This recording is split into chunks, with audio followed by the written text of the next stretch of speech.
Polar bear devours tourist in hotel parking lot, December 12, 2025. The Arctic wind howled across the tundra with a ferocity that seemed to strip the very soul from Utqiagvik, Alaska, formerly known as Barrow, as Margaret Elizabeth Holt stepped out of the warmth of the Aurora Lodge into the brutal December night. At 64 years old, she had traveled nearly 4,000 miles from her comfortable retirement home in Sarasota, Florida, to witness what tourism brochures promised would be the adventure of a lifetime, the Northern Lights dancing across America's northernmost settlement. What she could never have imagined was that this December 12th, 2025, would mark not just the end of her carefully planned Arctic vacation, but the beginning of one of the most horrific and well-documented polar bear attacks in modern history. Margaret had always been what her late husband Robert called a bucket list dreamer. After his passing 3 years earlier from complications related to diabetes, she had thrown herself into fulfilling every adventure they had discussed during their 42 years of marriage. The cruise to Antarctica the previous winter, the safari in Kenya 8 months ago, and now this, a week-long journey to the top of the world to see phenomena that existed nowhere else on Earth. She had spent months researching the trip, reading about polar bears, the indigenous Inupiaq culture, and the unique challenges of Arctic travel. She had purchased specialized clothing, invested in professional photography equipment, and even taken a basic wilderness survival course at a community college in Bradenton. Nothing, however, could have prepared her for what awaited her in the perpetual darkness of an Arctic December night. The Aurora Lodge sat like a fortress of warmth and civilization against the endless expanse of frozen tundra, its modern architecture designed specifically to withstand the harsh conditions of life at 71 degrees north latitude. Built in 2019 as part of a growing Arctic tourism infrastructure, the lodge featured reinforced windows, specialized heating systems, and what management proudly advertised as polar bear safe construction.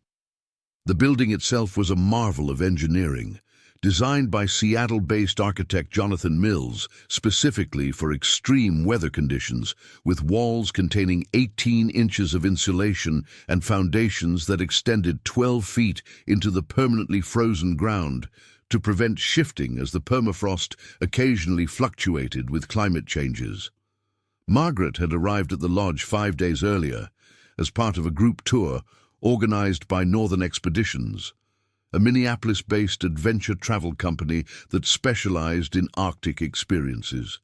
The group consisted of 14 travelers, ranging in age from 28 to 71, all seeking what their tour leader, 34-year-old Samuel Chen, called authentic Arctic immersion.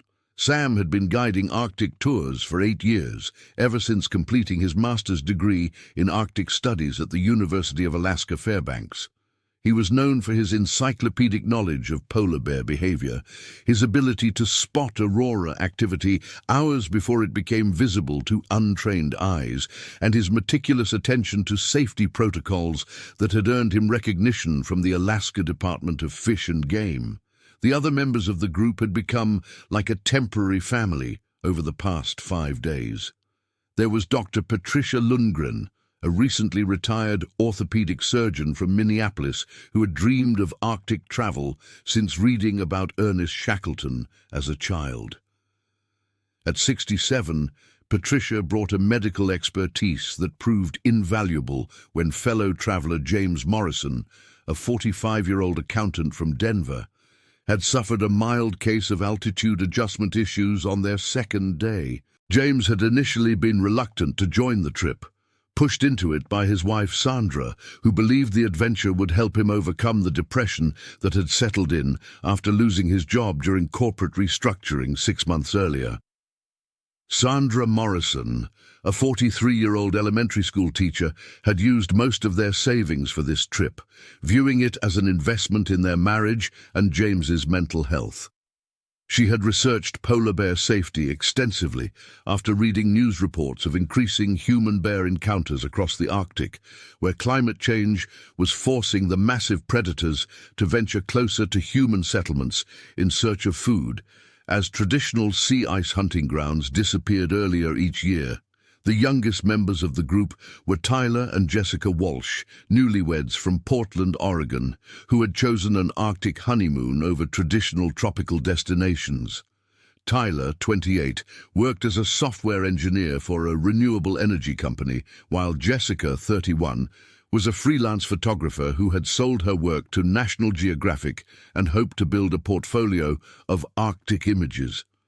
Their enthusiasm was infectious, and they had quickly become the unofficial photographers for the entire group, documenting every meal, every sunset, and every moment of wonder as they experienced the alien landscape of the Arctic. Margaret had particularly bonded with Eleanor Roosevelt Harper, a 71-year-old retired librarian from Boston who had been named after the former First Lady and had spent her entire career advocating for literacy programs in underserved communities. Eleanor had saved for this trip for nearly a decade, setting aside $50 from each monthly Social Security check to fund what she called her final grand adventure. Despite being the oldest member of the group, Eleanor possessed an energy and curiosity that often left younger travelers struggling to keep pace during their daily excursions. The group also included Marcus and Linda Thompson, a couple in their 50s from Phoenix who owned a successful chain of sporting goods stores and had traveled to all 7 continents. Marcus, 54, was a former Marine who approached every adventure with military precision and planning, while Linda, 52, was a former nurse who had left healthcare to focus on running their business empire. They had been married for 28 years, and credited their successful marriage to their shared love of adventure travel, having previously survived experiences ranging from mountain climbing in the Himalayas to crocodile encounters in the Australian outback. Dr. Michael Chen, no relation to their tour guide Sam, was a 47-year-old marine biologist from San Diego who had joined the group as part of his research into climate change impacts on Arctic ecosystems. Michael brought scientific credibility to their daily wildlife observations and had become the group's unofficial expert on the behavioral patterns of seals, walruses, and polar bears they encountered during their daily expeditions across the frozen landscape. The final member of their group was Father Thomas McCarthy, a 59-year-old Catholic priest from Chicago who had spent 30 years ministering to urban communities and had requested this Arctic journey as a sabbatical experience to reflect on his calling and connect with what he called the raw power of God's creation. Thomas brought a contemplative perspective to their daily experiences and had become something of a counselor for group members dealing with the psychological challenges of experiencing such an alien and extreme environment. Their tour guide Sam Chen had structured their itinerary to maximize both safety and authentic Arctic experiences. Each day began with a comprehensive weather briefing, followed by equipment checks that would have impressed military personnel. Sam required every traveler to carry emergency beacons, maintain constant radio contact, and follow strict protocols about group movement and polar bear safety procedures that had been developed through decades of Arctic tourism experience. The Aurora Lodge itself employed a staff of 12 permanent residents and 16 seasonal workers who had created a micro-community dedicated to providing safe and comfortable accommodations for the growing number of tourists drawn to America's northernmost community. The lodge manager, 42-year-old David Kaktovic, was a member of the local Inupiaq community, whose family had lived in the Barrow area for over 1,000 years. David brought cultural authenticity to the tourist experience, while ensuring that visiting travelers understood and respected the traditional ways of life that had allowed indigenous peoples to thrive in conditions that challenged the very limits of human survival.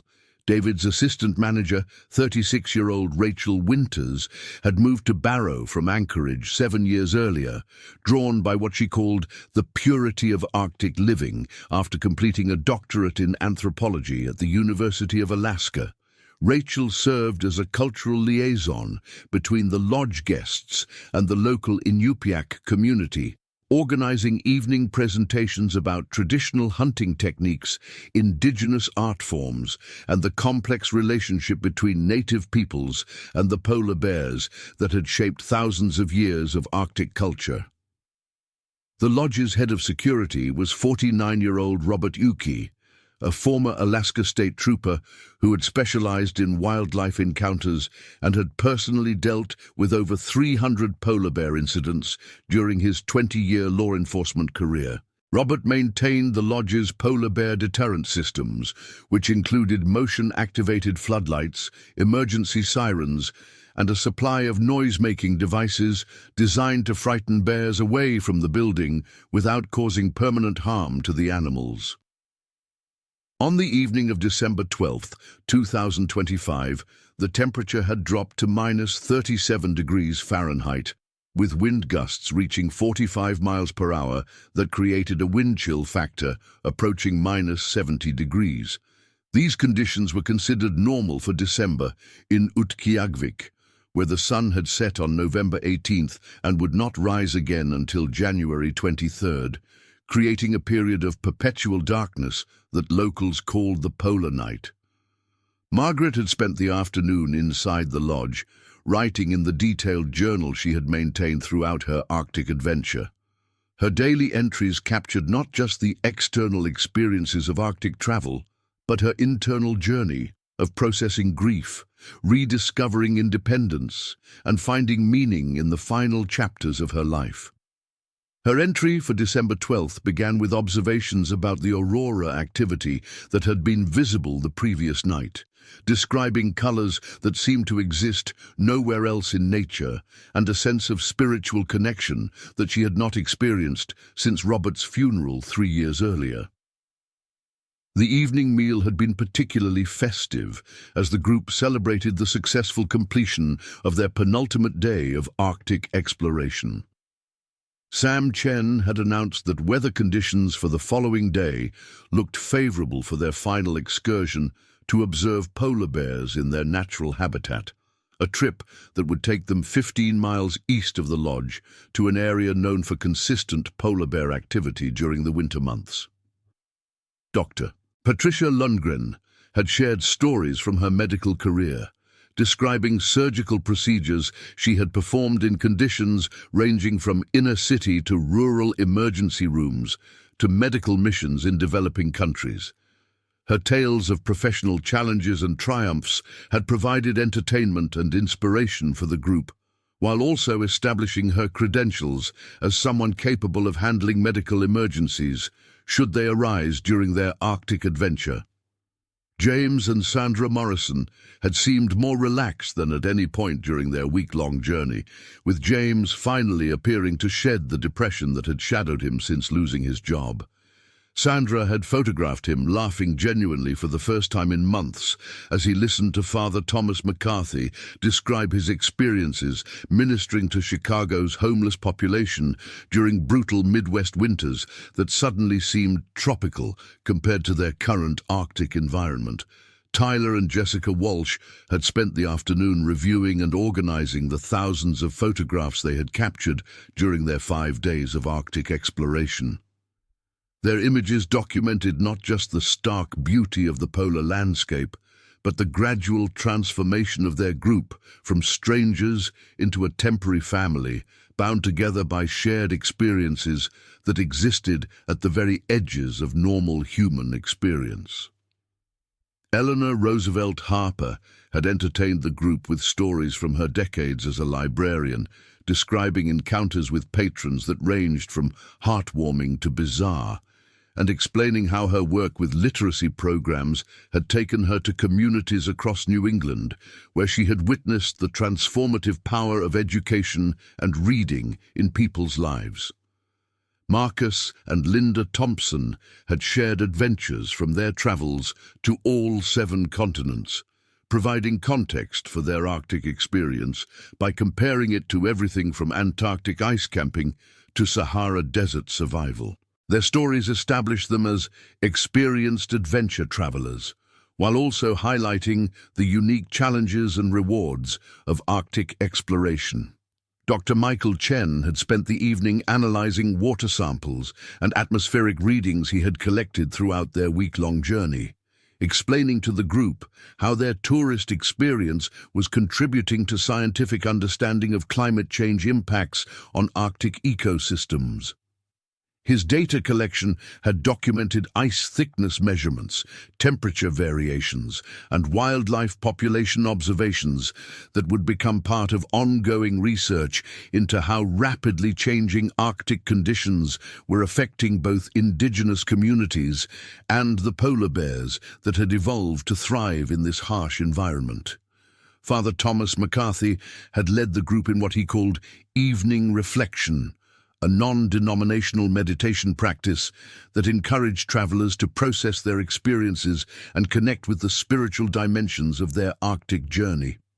His gentle guidance had helped group members articulate feelings and thoughts that were difficult to express when confronted with the overwhelming scale and power of the Arctic environment. As the evening progressed, the group had gradually dispersed to their individual rooms, with plans to meet the following morning for their final day of Arctic exploration. Margaret had lingered in the common area longer than most, savoring what she knew would be one of her last evenings of communal warmth and friendship before returning to the solitude of her retirement life in Florida. By 9:30 p.m., the Aurora Lodge had settled into the quiet rhythms of an Arctic night. The wind continued to howl across the tundra with relentless intensity, creating a constant background soundtrack that had become as familiar as breathing to the travelers who had spent 5 days adapting to the alien sounds and sensations of polar living. Inside the lodge, temperatures remained comfortable at 72 degrees Fahrenheit, a testament to the building's sophisticated insulation and heating systems that burned through nearly 50 gallons of heating oil per day during the depths of winter. Margaret had returned to her room at approximately 9:45 p.m., where she completed her daily journal entry and prepared for bed. Her room, like all guest accommodations at the Aurora Lodge, featured double-paned windows that were rated for Arctic conditions, individual temperature controls that allowed personal comfort adjustments, and blackout curtains designed to help travelers adjust to the perpetual darkness of the polar night. She had established a routine of reading for 30 minutes before sleep, currently working through a biography of Arctic explorer Vilhjálmur Stefansson that she had purchased specifically for this trip. At 10:15 p.m., Margaret had turned off her reading light and settled into the specialized Arctic-rated sleeping system that the lodge provided for all guests. The bedding included a down-filled comforter rated for temperatures 50 degrees below zero, flannel sheets that had been pre-warmed by the room's heating system, and pillows filled with synthetic insulation that maintained loft and comfort even in extreme cold conditions. However, Margaret found herself unable to sleep. The combination of excitement about their final day of Arctic exploration, lingering effects of jet lag from her cross-country travel, and what she later described to investigators as an unusual sense of restlessness, kept her awake despite her physical exhaustion from 5 days of Arctic adventure. She had experienced similar sleeplessness on previous adventure travels, attributing it to what psychologists call anticipatory anxiety, the body's natural response to extraordinary experiences that exist outside normal life patterns. At 11:30 p.m., Margaret made the decision that would ultimately cost her life. Unable to sleep and feeling confined by the close quarters of her room, she decided to step outside briefly for what she intended to be a few minutes of fresh air and solitude under the Arctic night sky. She had done this on 2 previous evenings during their stay, spending 10 to 15 minutes in the lodge's parking area while wearing full Arctic protection gear, enjoying the profound silence and otherworldly beauty of the polar night. Margaret dressed methodically in the layered clothing system that Sam Chen had taught the group during their first day of safety orientation. She began with a base layer of merino wool long underwear that wickeded moisture away from her skin while providing insulation. Over this, she added a middle layer of synthetic fleece that created insulating air pockets while remaining lightweight and flexible. Her outer shell consisted of a specialized Arctic parka rated for temperatures down to -60 degrees Fahrenheit, with a hood lined with coyote fur that created a microclimate around her face and prevented the formation of ice crystals from her breathing. Her lower body protection included insulated pants with full-length side zippers that allowed for easy removal while wearing boots, and specialized Arctic socks made from a blend of merino wool and synthetic fibers that prevented moisture buildup while maintaining circulation to her extremities. Her boots were rated for temperatures down to -40 degrees Fahrenheit and featured aggressive tread patterns designed for traction on ice and snow, along with specialized insoles that reflected body heat back toward her feet. Margaret's hand protection consisted of liner gloves made from thin wool that allowed for dexterity, covered by insulated mittens that could be connected to her parka sleeves to prevent loss in high wind conditions. Around her neck, she wore a specialized balaclava that covered everything except her eyes, with breathing holes positioned to prevent ice formation from exhaled moisture. At 11:47 p.m., Margaret opened the door to her room and walked down the carpeted hallway toward the lodge's main entrance. The building's interior was dimly lit with emergency lighting that remained active throughout the night, casting long shadows that danced as she moved past doorways and wall-mounted decorations featuring Inupiaq art and historical photographs of Arctic exploration. The main lobby area of the Aurora Lodge featured floor-to-ceiling windows that provided panoramic views of the surrounding tundra during daylight hours and served as observation points for aurora activity during the dark winter months. Margaret paused briefly at these windows, looking out into the darkness that seemed absolute except for the pools of illumination created by the lodge's exterior security lighting system. The lodge's entrance featured a specialized airlock system designed to minimize heat loss when guests entered or exited the building. Margaret opened the inner door and stepped into the small intermediate chamber, feeling the temperature drop immediately as the space between the inner and outer doors was maintained at approximately 40 degrees Fahrenheit to reduce thermal shock when transitioning between the heated interior and the brutal exterior conditions. At 11:52 p.m., Margaret pushed open the outer door and stepped into the full fury of an Arctic night. The wind hit her with physical force that nearly knocked her backward, and the cold penetrated through her protective clothing within seconds, finding gaps around her wrists, ankles, and the edges of her face mask that no amount of engineering could completely seal. The Aurora Lodge's parking area consisted of a cleared and graveled space, approximately 150 feet long and 75 feet wide, surrounded by low berms of snow that had been pushed aside by the lodge's snow removal equipment. The space was illuminated by 8 high-intensity floodlights mounted on 20-foot poles that created overlapping pools of illumination designed to ensure that no area remained in complete darkness.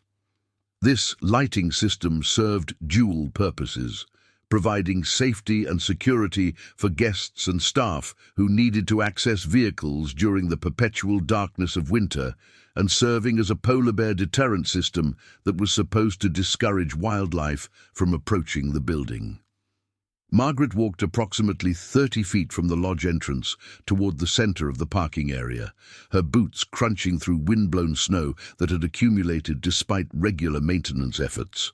She had intended to spend only a few minutes outside, long enough to experience the profound silence and otherworldly atmosphere of the Arctic night that had become one of her favorite aspects of their journey. The temperature at ground level was minus 37 degrees Fahrenheit, but wind gusts reaching 45 miles per hour created an effective temperature of nearly minus 70 degrees. These conditions represented the edge of human survival limits even with proper protective equipment, requiring constant movement and limiting safe exposure times to no more than 10 to 15 minutes for even the most experienced Arctic travelers. Margaret had been outside for approximately 3 minutes. Standing in the illuminated parking area and looking up at the star-filled sky that sparkled with an intensity impossible to observe in light-polluted environments, when she noticed movement at the edge of her peripheral vision. Initially, she assumed it was wind-blown snow or perhaps a piece of debris stirred up by the constant Arctic gales. However, as she turned to look more directly, she realized that something large was moving beyond the illuminated perimeter of the parking area. What Margaret was observing was a mature male polar bear, later estimated by Alaska Department of Fish and Game biologists to weigh approximately 1,100 pounds and measure 8.5 feet in length. The bear, designated as Bear number 47 in subsequent wildlife management reports, had been tracked by GPS collar since August 2024 as part of ongoing research into polar bear population dynamics and behavioral changes related to climate impacts on Arctic sea ice conditions. Bear number 47 had spent the previous 4 months traveling across a range that encompassed nearly 800 square miles of Arctic terrain, following traditional hunting patterns that had been disrupted by increasingly unpredictable sea ice formation. Normally, polar bears in the Utqiagvik area would spend winter months hunting seals through breathing holes in sea ice that extended dozens of miles offshore. However, unusually warm temperatures in late November and early December 2025 had delayed ice formation and forced bears to venture closer to human settlements in search of alternative food sources. The bear had approached the Aurora Lodge from the northeast, following wind patterns that had carried scents of human food preparation and waste management from the building across several miles of tundra.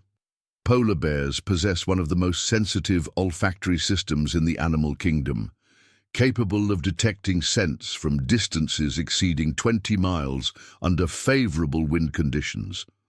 The lodge's kitchen exhaust systems, garbage storage areas, and even the accumulated odors of human presence had created what wildlife biologists call an attraction gradient that could draw polar bears from enormous distances. Bear number 47 had been moving toward the lodge for approximately 6 hours, traveling at the methodical pace that polar bears use to conserve energy during long-distance movements across challenging terrain.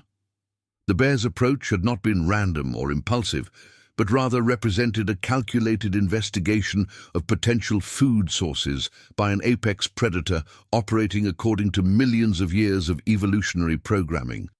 As Margaret stood in the illuminated parking area, bear number 47 was positioned approximately 75 feet away, just beyond the effective range of the lodge's security lighting system.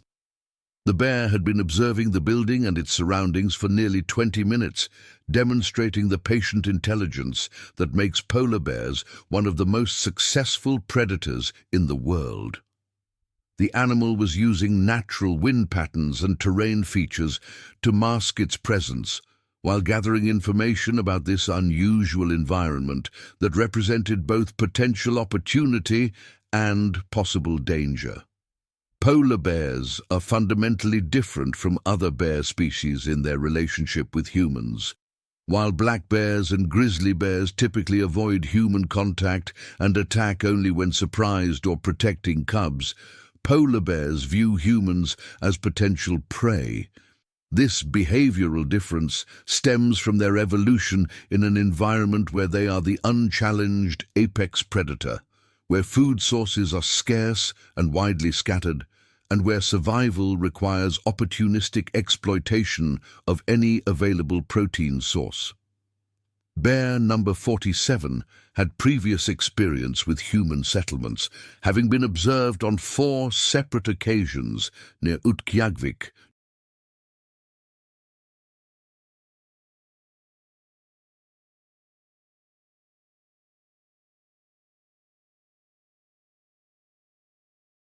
During the past 18 months. Wildlife management records indicated that this particular animal had shown no fear of human presence and had demonstrated problem behaviors, including investigation of garbage storage areas, damage to vehicles and equipment left outside, and aggressive posturing toward humans who had encountered the bear at close range.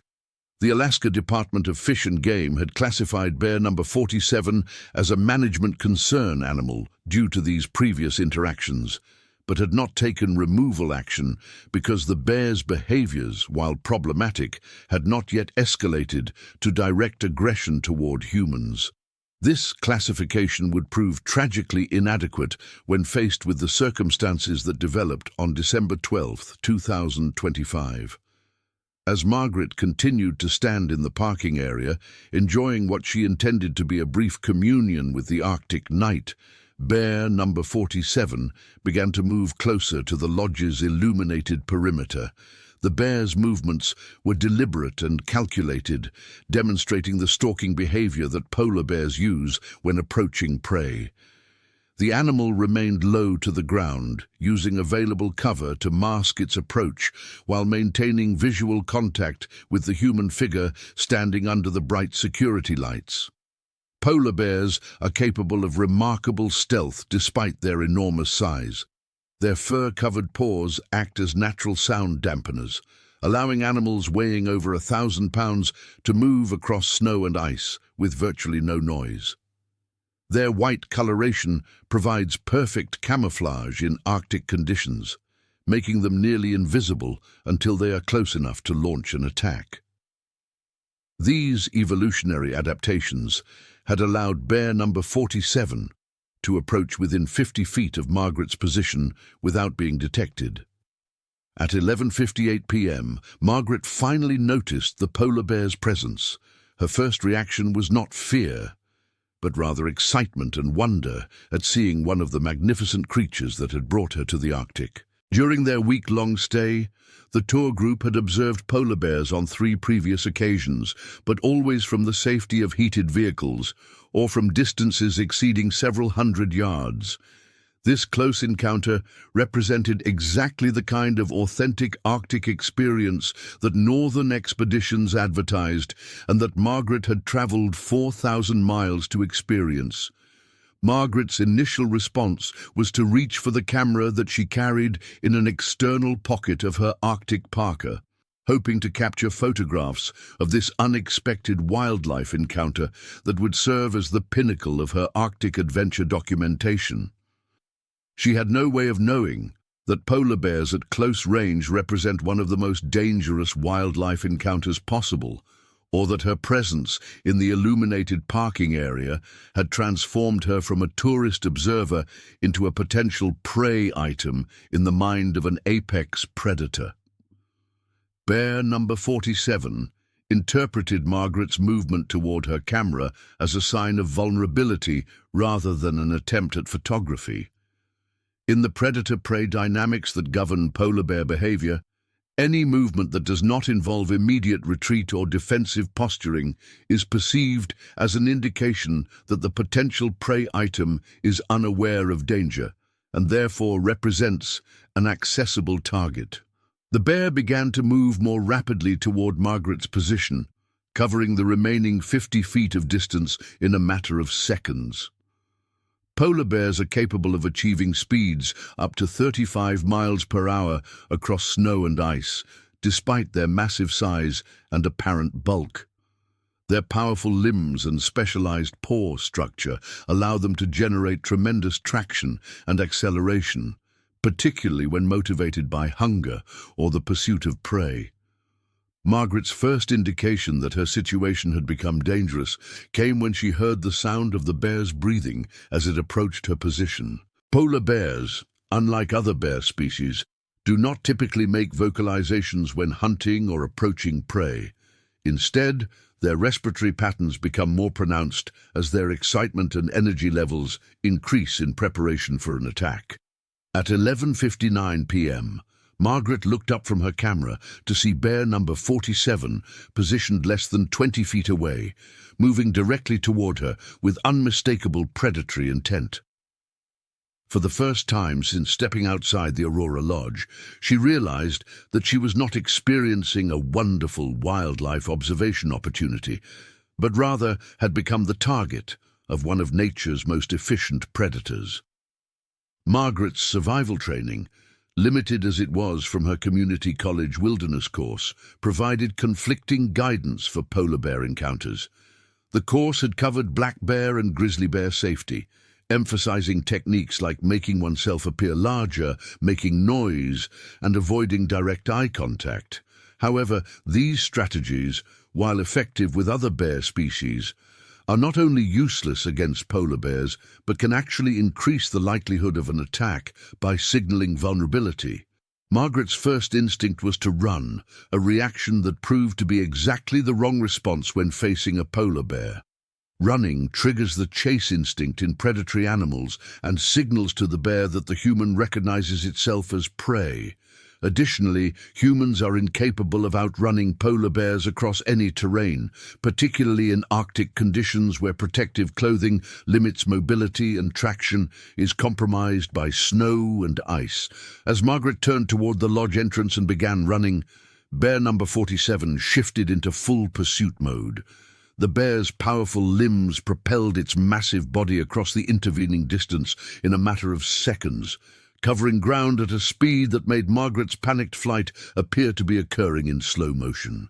Margaret had covered approximately 15 feet toward the lodge entrance when bear number 47 reached her position.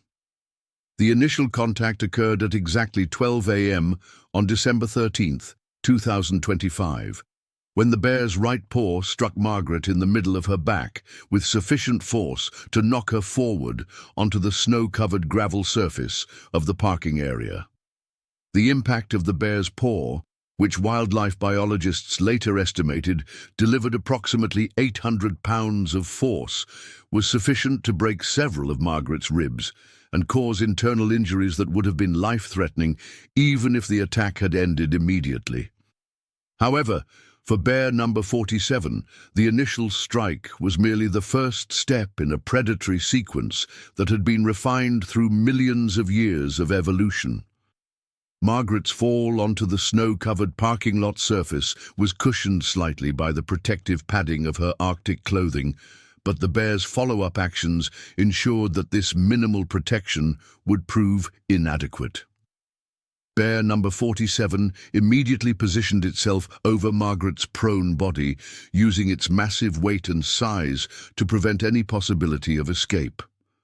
Polar bears typically kill large prey through a combination of blunt force trauma and suffocation, using their powerful jaws to crush vital organs or airways, while their body weight pins the victim in place. Bear number 47 followed this instinctive predatory pattern, grasping Margaret around the torso with its jaws, while using its front paws to maintain position and control. The lodge's security lighting system, which had been designed to deter polar bears, instead created a horrifically illuminated stage for the attack that was unfolding in full view of the building's exterior surveillance cameras. The Aurora Lodge maintained a comprehensive security camera system that included 4 high-definition cameras positioned to provide overlapping coverage of the parking area and building perimeter. These cameras, originally installed to monitor for potential theft or vandalism, instead became the means by which Margaret Holt's final moments were recorded in graphic detail. The lodge's security monitoring station was located in the building's basement level and was staffed 24 hours per day during periods when guests were present. On the night of December 12th to 13th, 2025, the security position was being covered by 26-year-old Tommy Akivgak, a member of the local Inupiaq community who had worked for the Aurora Lodge for 3 years and had completed specialized training in polar bear safety and emergency response procedures. Tommy had been monitoring the security camera feeds routinely throughout the evening, paying particular attention to exterior areas where polar bear activity was most likely to occur. The lodge's security protocols required hourly perimeter checks using the camera system, with special attention to wind direction and weather conditions that might influence wildlife behavior. At 11:58 p.m., Tommy had noticed Margaret's presence in the parking area during his routine camera sweep and had initially assumed she was simply enjoying a brief outdoor experience similar to what other guests had done on previous evenings. However, when he observed bear number 47's approach and realized the immediate danger to Margaret's safety, he initiated the lodge's emergency response protocols. Tommy's first action was to activate the lodge's polar bear alarm system, which consisted of high-volume sirens positioned around the building's perimeter that were designed to frighten bears away from the immediate vicinity of the lodge.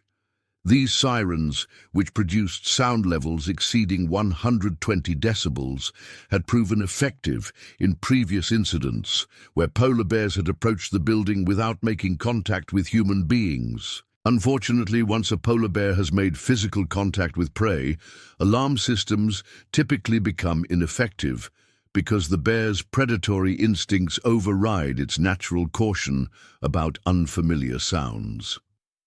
Bear number 47 showed no reaction to the sirens that began wailing throughout the Aurora Lodge complex, remaining focused entirely on the attack that was already in progress. Tommy's second action was to notify lodge manager David Kaktovic through the building's internal communication system. David's room was located on the lodge's second floor, and he responded to Tommy's emergency call within 30 seconds, immediately grasping the severity of the situation when Tommy described what he was observing through the security cameras. David's experience with polar bear incidents during his years managing the Aurora Lodge had taught him that direct intervention in active attacks was extremely dangerous and rarely successful. However, the lodge maintained emergency response equipment, including high-powered spotlights, noise-making devices, and firearms specifically for situations where human life was in immediate danger from wildlife encounters. At 12:01 a.m., David reached the lodge's equipment storage area and retrieved a high-powered rifle that was maintained for polar bear emergencies. The weapon was a .375 H&H Magnum rifle with specialized Arctic-rated ammunition designed for stopping large predators under extreme weather conditions. David had completed annual firearms training and held proper permits for using weapons in wildlife emergencies, making him the lodge's designated responder for situations requiring lethal force against dangerous animals. However, by the time David had retrieved the emergency response equipment and reached a position where he could observe the attack site directly, the situation in the parking area had progressed beyond the point where intervention could save Margaret's life. Bear number 47 had maintained its position over Margaret's body for more than 90 seconds, and the combination of trauma from the initial impact, internal injuries caused by the bear's weight, and the crushing force of the animal's jaws had caused injuries that were incompatible with survival. David's training had taught him that firing at a polar bear, while it was in direct contact with a human victim, presented significant risks of causing additional harm to the victim through bullet fragments, ricochets, or by causing the bear to react unpredictably while still in contact with the person being attacked. Additionally, polar bears possess thick skulls and dense muscle mass that can make them extremely difficult to stop even with powerful firearms, particularly in low-light conditions that compromise accuracy. Instead of attempting to shoot the bear while it remained in contact with Margaret, David made the tactical decision to use high-intensity spotlights and noisemakers to attempt to drive the animal away from the attack site, potentially creating an opportunity for rescue operations once the immediate threat had been removed. At 12:02 a.m., David activated a bank of emergency spotlights that flooded the parking area with illumination equivalent to daylight conditions. These lights were specifically designed for polar bear deterrence and produced light levels that typically caused bears to retreat from human settlements by overwhelming their night-adapted vision. Bear number 47's reaction to the increased illumination was to tighten its grip on Margaret's body rather than retreat from the light source. This behavior indicated to David that the bear was committed to defending what it perceived as a successful kill rather than investigating the source of potential threat that the lights represented. David's next action was to fire 2 warning shots into the air, using the sound of gunfire to attempt to frighten the bear away from the attack site.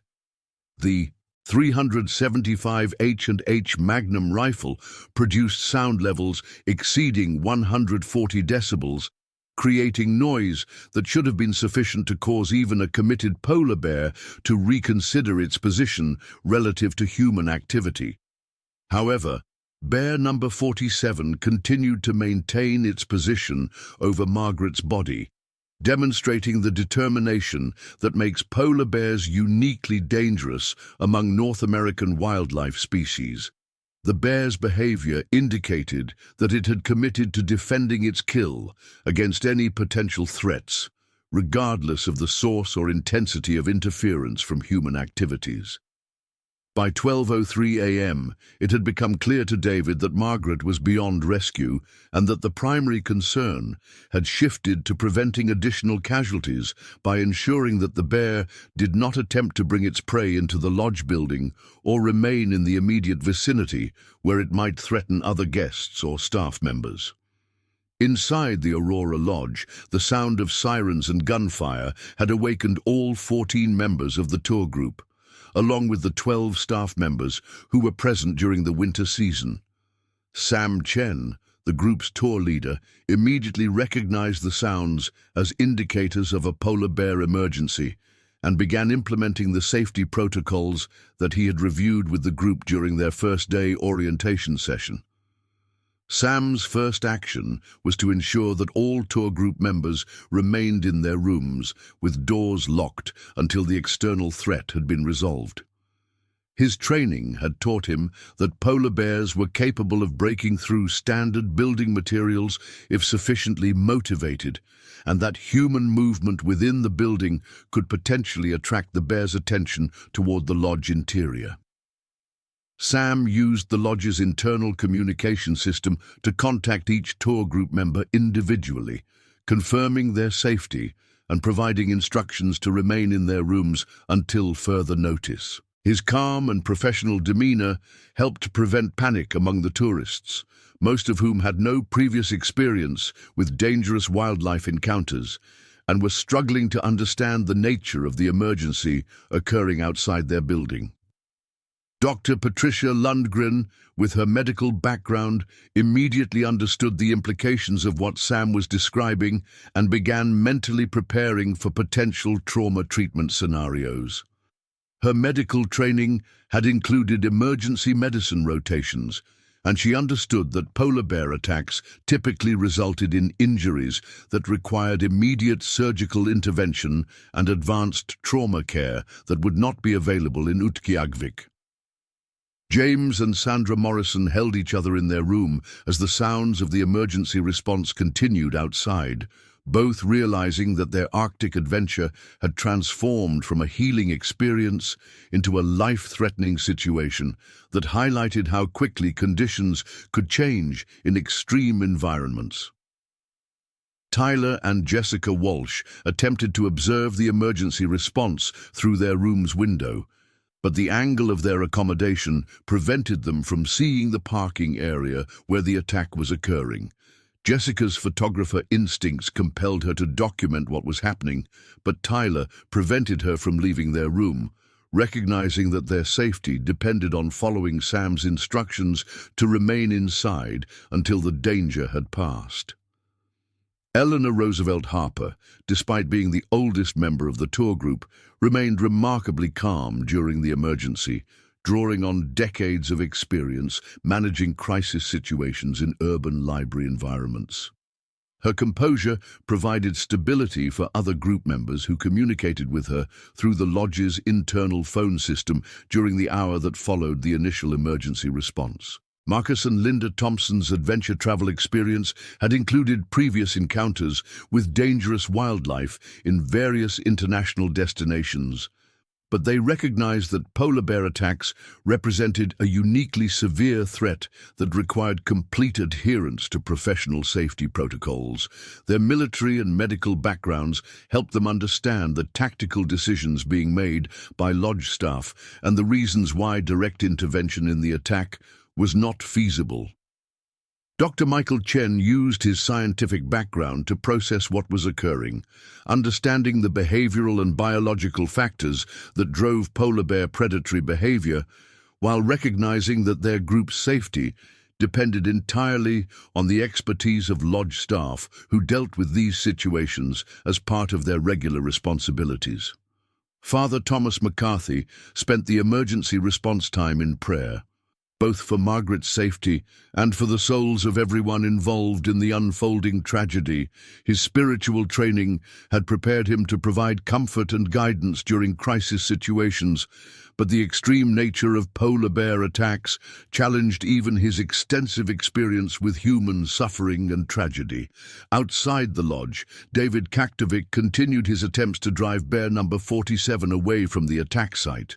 At 12:04 a.m., he made the decision to fire directly at the bear, recognizing that Margaret was beyond rescue and that the continued presence of the animal near the lodge building represented an ongoing threat to other human beings. David's first aimed shot struck bear number 47 in the left shoulder, causing the animal to release its grip on Margaret's body and turn toward the source of the gunfire. However, the wound was not immediately incapacitating, and the bear's reaction was to become more aggressive rather than retreat from the area. Wounded polar bears represent an exponentially increased danger to human beings because injury triggers defensive aggression while not necessarily reducing the animal's physical capabilities. Bear number 47's response to being shot was to charge toward David's position near the lodge entrance, covering the 70-foot distance at maximum speed, despite the shoulder wound that was causing significant bleeding. David's training had prepared him for this possibility, and he maintained his position while firing additional rounds at the approaching bear. His second shot struck the animal in the chest, penetrating vital organs and causing massive internal damage that would ultimately prove fatal. However, polar bears possess extraordinary physical resilience, and even mortally wounded animals can continue to pose lethal threats for extended periods. Bear number 47's charge carried it to within 15 feet of David's position before the cumulative effects of its wounds caused the animal to collapse onto the snow-covered parking lot surface. The bear's final moments were captured by the lodge's security cameras, documenting the end of an encounter that had lasted less than 5 minutes, but had fundamentally changed the lives of everyone present at the Aurora Lodge. At 12:06 a.m., David confirmed that bear number 47 was no longer moving and cautiously approached Margaret's position to assess her condition. His medical training, while limited to basic first aid, was sufficient to recognize that Margaret had suffered injuries that were incompatible with survival. The combination of blunt force trauma from the initial attack, crushing injuries caused by the bear's weight and jaws, and blood loss from multiple wounds had resulted in her death sometime during the first 2 minutes of the encounter. David's immediate priority shifted to ensuring that no additional polar bears were in the vicinity and that the lodge building remained secure for the guests and staff who were sheltering inside. Polar bear attacks sometimes attract other bears to the area, either through scent trails left by the attacking animal or through attraction to the blood and other biological materials present at attack sites. The lodge's emergency response protocols required David to notify multiple external agencies whenever polar bear encounters resulted in human injury or death. His first call was to the Alaska State Troopers, who maintained responsibility for investigating wildlife attacks and coordinating emergency medical response in remote areas of the state. The Alaska State Troopers dispatcher who received David's call at 12:09 a.m. was Sergeant Maria Gonzalez, a 12-year veteran of the force who had handled dozens of wildlife incident reports during her career. However, fatal polar bear attacks were sufficiently rare that Maria had never previously processed an incident of this severity, and she immediately escalated the report to her commanding officers while initiating emergency response procedures. David's second call was to the Alaska Department of Fish and Game, which maintained responsibility for managing wildlife populations and investigating incidents involving protected species like polar bears. The department's emergency response coordinator, Dr. Jennifer Walsh, had been monitoring polar bear activity in the Utqiagvik area throughout the fall and winter months and had been concerned about increasing human-bear interactions as sea ice formation continued to be delayed by unusually warm weather conditions. Dr. Walsh's initial response was to dispatch a wildlife investigation team to the Aurora Lodge, but weather conditions in the Utqiagvik area made immediate travel impossible. Wind speeds approaching 60 miles per hour and ground-level visibility reduced to less than 50 feet by blowing snow meant that aircraft operations were suspended and ground transportation was extremely hazardous. The delay in external emergency response meant that David and the Aurora Lodge staff were responsible for managing the immediate aftermath of Margaret's death without outside assistance. This included securing the attack site, ensuring the continued safety of lodge guests and staff, and beginning the complex process of documenting the incident for the multiple investigations that would follow. Tommy Akivgak, who had observed the entire attack through the lodge's security camera system, began the process of preserving video evidence that would prove crucial to understanding the circumstances that led to Margaret's death. The high-definition cameras had captured every moment of the encounter, providing documentation that would be analyzed by wildlife biologists, law enforcement investigators, and legal professionals for months following the incident.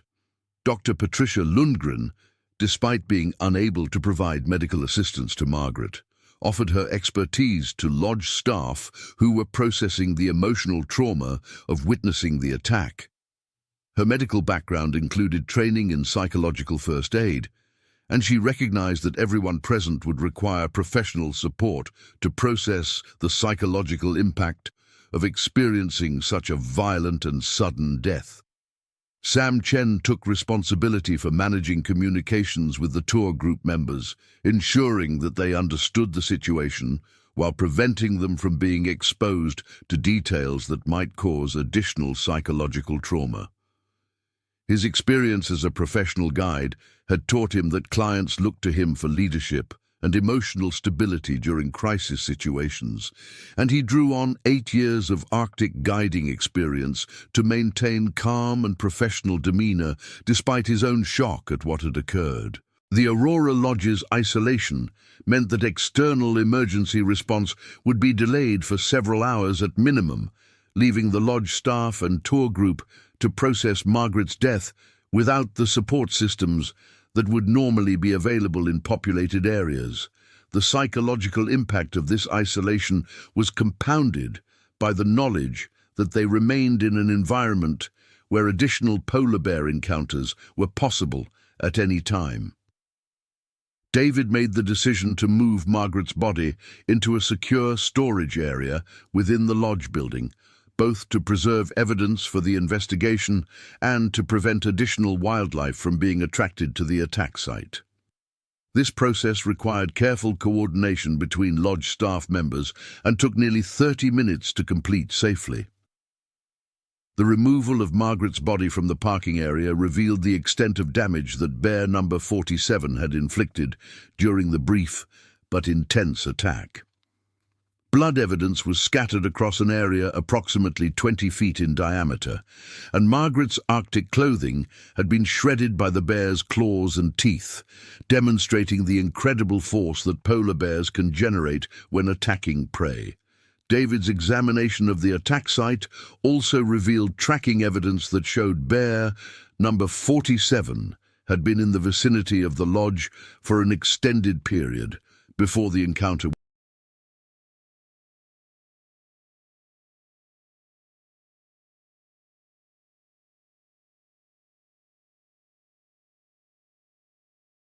with Margaret occurred.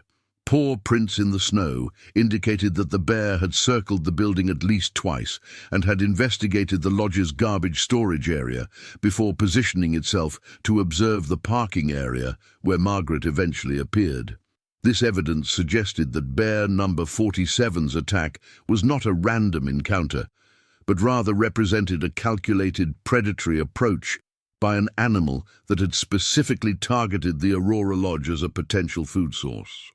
The bear's behavior pattern indicated familiarity with human settlements and a lack of natural fear that made it particularly dangerous to tourists and residents in the Utqiagvik area. By 1 a.m., weather conditions had improved sufficiently to allow limited aircraft operations, and the Alaska State Troopers were able to dispatch an investigative team to the Aurora Lodge. The response team consisted of 3 investigators: Sergeant Robert Martinez, who specialized in wildlife incidents, Trooper Sarah Johnson, who served as a crime scene technician, and Dr. Amanda Foster, a forensic pathologist who would conduct the official examination of Margaret's body. The investigative team's flight from Anchorage to Utqiagvik required 2.5 hours in challenging weather conditions, arriving at the Aurora Lodge at 3:47 a.m. on December 13, 2025. Their first priority was securing the attack site and beginning the detailed documentation process that would be required for the multiple investigations and legal proceedings that would follow Margaret's death. Sergeant Martinez's interview with David Kaktovik provided the first official account of the attack sequence, including David's tactical decisions during the emergency response and his assessment of the factors that had contributed to the incident. David's experience with polar bear encounters and his familiarity with bear number 47's previous behavior patterns provided crucial context for understanding why this particular animal had posed such a significant threat to lodge guests. Trooper Johnson's crime scene documentation included detailed photography of the attack site, measurements of blood evidence patterns, and collection of biological samples that would be analyzed to confirm the identity of the bear involved in the attack. Her work was complicated by continued wind and blowing snow that threatened to obscure evidence, requiring rapid and thorough documentation to preserve critical information. Dr. Foster's initial examination of Margaret's body confirmed that death had occurred rapidly due to massive trauma to vital organs and major blood vessels. Her preliminary assessment indicated that Margaret had likely lost consciousness within the first 30 seconds of the attack and had died within 2 minutes, suggesting that suffering had been minimized despite the horrific nature of the encounter. The Alaska Department of Fish and Game Investigation Team arrived at the Aurora Lodge at 6:15 a.m., led by Dr. Jennifer Walsh and including wildlife biologist Dr. Mark Thompson and polar bear behavior specialist Dr. Lisa Chang. Their investigation focused on understanding the environmental and behavioral factors that had led to bear number 47's aggressive behavior and the implications for polar bear management in the Utqiagvik area. Dr. Walsh's examination of bear number 47's GPS collar data revealed that the animal had been traveling toward the Aurora Lodge for more than 8 hours before the attack occurred, following scent trails that had been enhanced by wind patterns carrying odors from the lodge across several miles of tundra. This information confirmed that the attack represented planned predatory behavior rather than a chance encounter or defensive reaction. Dr. Thompson's analysis of the attack site provided additional evidence of Bear Number 47's systematic approach to the lodge area. The Bear had investigated multiple potential access points to the building, had tested the effectiveness of the lodge's deterrent systems by approaching within range of motion sensors and lights, and had ultimately positioned itself in a location where it could observe human activity while remaining concealed. Dr. Chang's assessment of the behavioral sequence that led to Margaret's death highlighted the critical importance of education about polar bear safety for Arctic tourists. Margaret's decision to leave the lodge building alone at night, while understandable given her previous positive experiences with brief outdoor excursions, had created the opportunity that Bear Number 47 had been waiting to exploit. The investigation team's findings would ultimately contribute to significant changes in Arctic tourism safety protocols, including requirements for guided supervision of all outdoor activities, enhanced polar bear deterrent systems at tourist facilities, and mandatory safety training that specifically addressed the unique dangers posed by polar bears as distinct from other North American bear species. Inside the Aurora Lodge, the tour group members were struggling to process the psychological impact of Margaret's death and their continued isolation in an environment where similar encounters remained possible. Sam Chen's professional training included crisis counseling techniques, but the severity of the situation challenged even his extensive experience with managing tourist reactions to extreme Arctic conditions. Dr. Patricia Lundgren found herself serving as an informal counselor for group members who were experiencing various forms of psychological distress, ranging from anxiety attacks to complete emotional withdrawal. Her medical training had included psychiatric rotations, but treating acute trauma responses in an isolated Arctic environment presented unique challenges that stretched her professional capabilities. James and Sandra Morrison were particularly affected by Margaret's death, as they had developed a close friendship with her during their week-long Arctic adventure. Sandra blamed herself for encouraging the trip that had brought their group to a location where such a tragedy was possible, while James experienced a return of the depression that the Arctic journey was supposed to help him overcome. Tyler and Jessica Walsh found their honeymoon transformed into a nightmare that would overshadow their marriage for years to come. Jessica's photographer instincts compelled her to document their experiences, but Tyler's protective instincts made him determined to shield her from additional trauma by limiting her exposure to details of the attack and its aftermath. Eleanor Roosevelt Harper, despite her advanced age, proved to be one of the most resilient members of the group. Drawing on decades of experience managing crisis situations in urban library environments, where she had dealt with everything from medical emergencies to violent incidents involving patrons with mental health issues. Marcus and Linda Thompson's extensive adventure travel experience provided them with psychological tools for processing dangerous situations, but they recognized that polar bear attacks represented a level of immediate lethality that exceeded anything they had encountered during their travels to all 7 continents. Dr. Michael Chen approached the situation from a scientific perspective, analyzing the ecological and behavioral factors that had contributed to Margaret's death, while recognizing that his intellectual understanding of polar bear biology provided little comfort in the face of such a traumatic personal experience. Father Thomas McCarthy found his spiritual training severely tested by the sudden and violent nature of Margaret's death, struggling to find meaning or divine purpose in a tragedy that seemed to represent nothing more than the collision between human desires for adventure and the harsh realities of Arctic predator-prey relationships.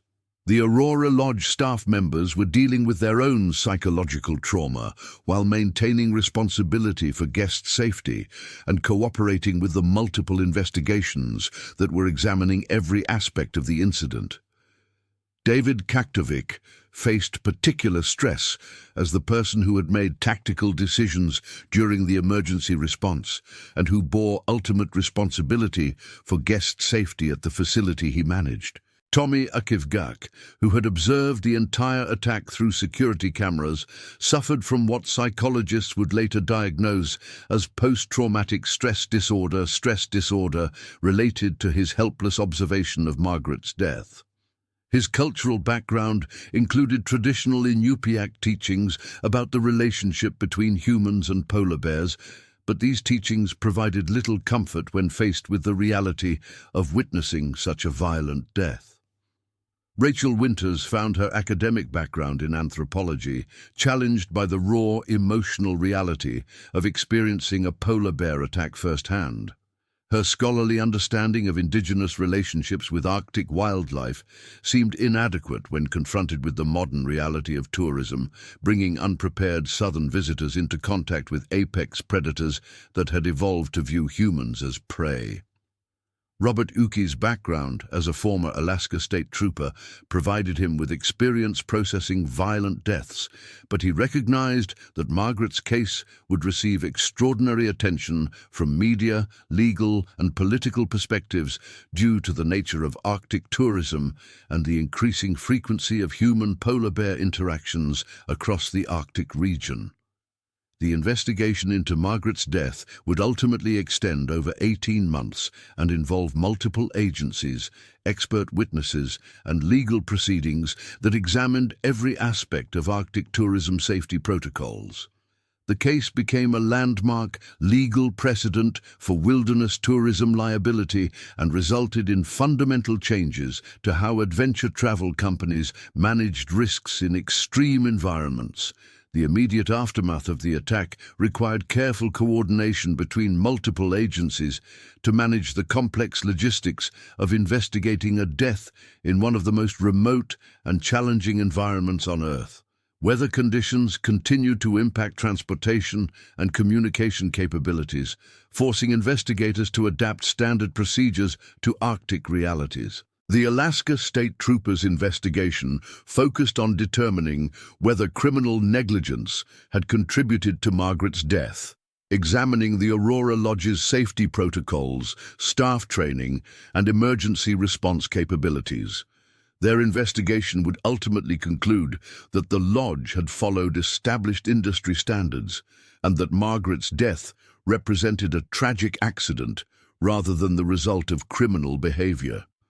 The Alaska Department of Fish and Game's investigation examined the broader ecological context of the attack, including climate change impacts on polar bear behavior, the effectiveness of current wildlife management strategies, and the need for enhanced protection measures at tourist facilities in polar bear habitat.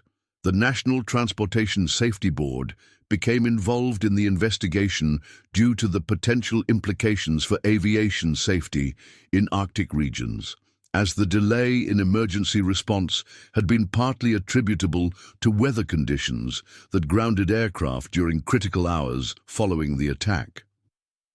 The Federal Bureau of Investigation opened a parallel investigation to examine potential terrorism implications, as federal law required investigation of any violent death occurring at tourist facilities that served international visitors.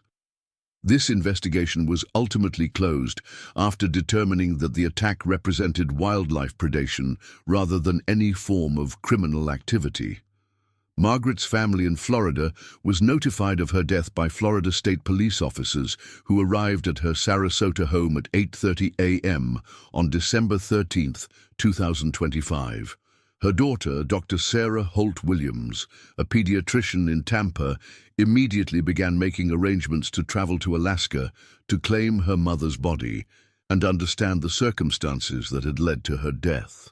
Dr. Holt Williams' journey to Utqiagvik required 3 days due to weather delays and the complex logistics of reaching one of America's most remote communities. Her arrival at the Aurora Lodge on December 16, 2025, marked the beginning of a family quest for answers that would drive much of the legal and political attention that the case ultimately received. Sarah's first meeting with David Kaktovik and the Aurora Lodge staff was emotionally charged, as she struggled to understand how a routine tourist activity had resulted in her mother's death.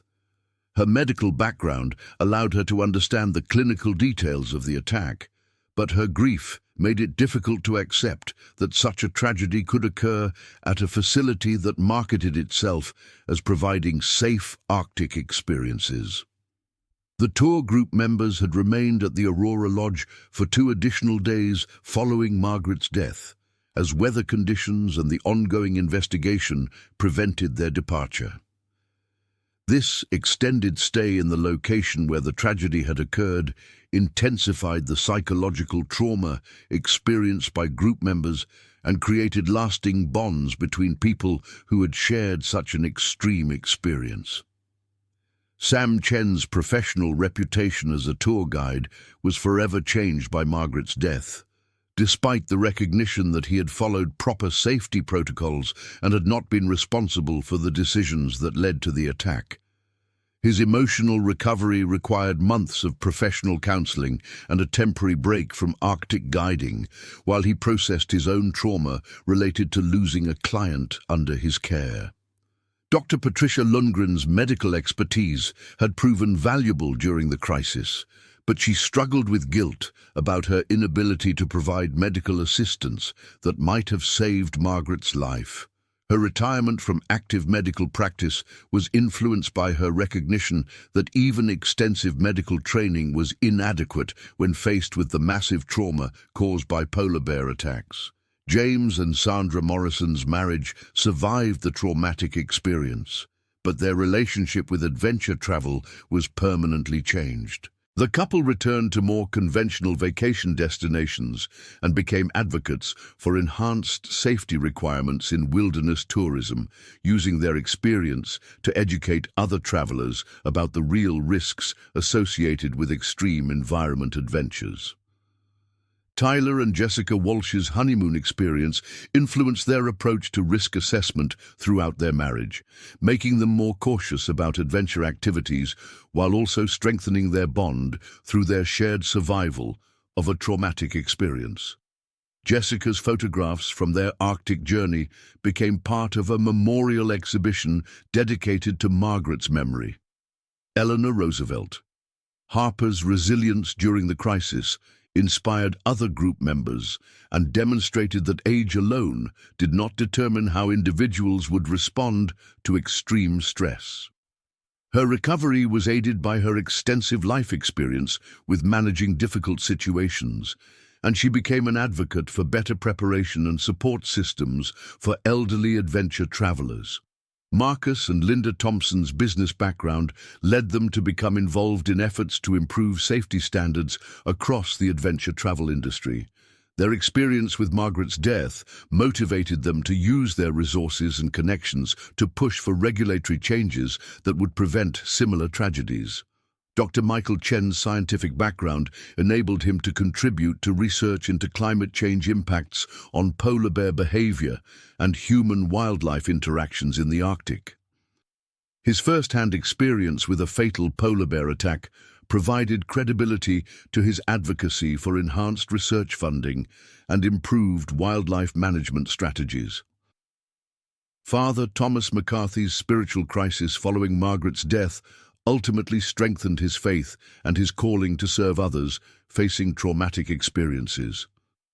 His counseling of the other tour group members during their extended stay at the Aurora Lodge marked the beginning of a new focus on crisis ministry that would define the remainder of his career. The media coverage of Margaret's death began on December 13, 2025, when initial reports of the attack reached news outlets across the United States and internationally. The story attracted attention due to the unusual nature of polar bear attacks, the tourism industry implications, and the availability of security camera footage that documented the entire encounter. The first media reports focused on the basic facts of the attack, describing Margaret as a retired Florida tourist who had been killed by a polar bear while staying at an Arctic lodge. These initial stories generated significant public interest and prompted follow-up investigations by major news organizations seeking to understand the broader context of Arctic tourism and polar bear safety.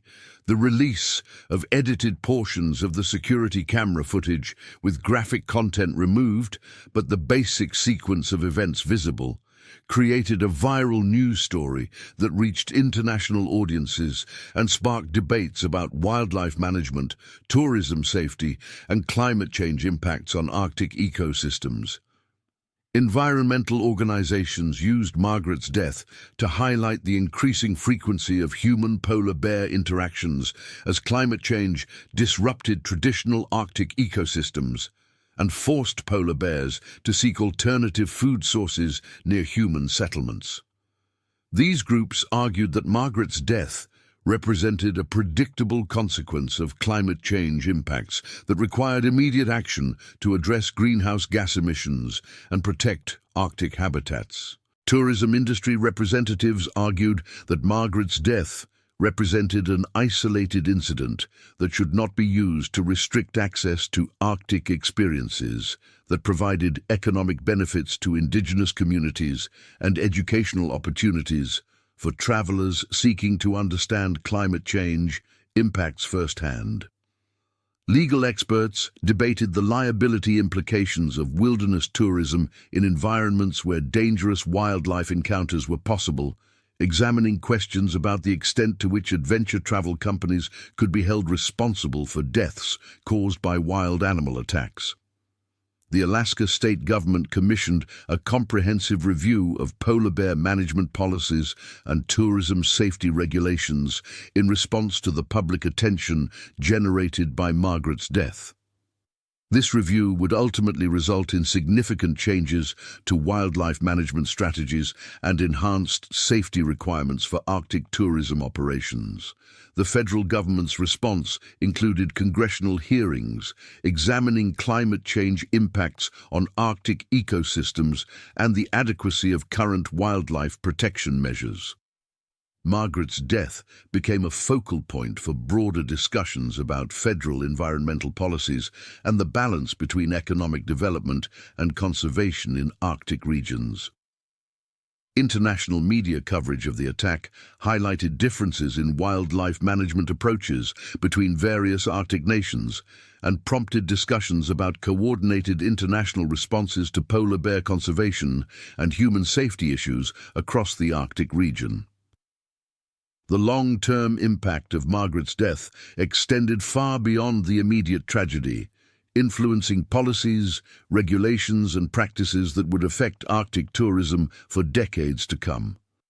Her case became a landmark example of the complex interactions between climate change, wildlife behavior, tourism economics, and public safety in extreme environments. The Aurora Lodge implemented comprehensive changes to its safety protocols following the investigation into Margaret's death, including requirements for guided supervision of all outdoor activities, enhanced wildlife deterrent systems, and mandatory safety briefings that specifically addressed polar bear behavior and attack prevention. Northern Expeditions, the tour company that had organized Margaret's Arctic adventure, faced multiple lawsuits and regulatory investigations that ultimately resulted in significant changes to how the company structured and marketed Arctic tourism experiences. The company's survival required fundamental changes to its business model and safety practices. The Alaska Department of Fish and Game implemented new regulations requiring enhanced safety measures at all tourist facilities operating in polar bear habitat, including improved deterrent systems, mandatory staff training, and regular safety inspections to ensure compliance with updated standards. The academic community responded to Margaret's death with increased research funding for studies of human-wildlife interactions in Arctic environments, polar bear behavior under changing climate conditions, and the effectiveness of various wildlife deterrent technologies. The psychological impact of Margaret's death on the people who witnessed or were involved in the incident required long-term professional support and counseling. Several participants in the Arctic tour required ongoing psychiatric treatment for post-traumatic stress disorder related to their experience. The legal proceedings related to Margaret's death included wrongful death lawsuits, regulatory violations, and insurance claims that took years to resolve. These cases established important legal precedents for wilderness tourism liability and influenced how adventure travel companies structure their operations and manage risks. The memorial service for Margaret Holt was held in Sarasota, Florida, on January 15, 2026, attended by more than 300 people, including her family, friends, former colleagues, and several members of the Aurora Lodge tour group who had traveled from across the United States to pay their respects. Dr. Sarah Holt Williams established a memorial foundation in her mother's name dedicated to improving safety standards in adventure tourism and supporting research into human-wildlife conflict resolution. The Margaret Holt Memorial Foundation became a significant force in advocating for enhanced protection measures for travelers in extreme environments. The Foundation's work included funding research into wildlife deterrent technologies, supporting educational programs about adventure travel safety, and advocating for regulatory changes that would prevent similar tragedies. The Foundation's efforts contributed to significant improvements in safety standards across the adventure travel industry.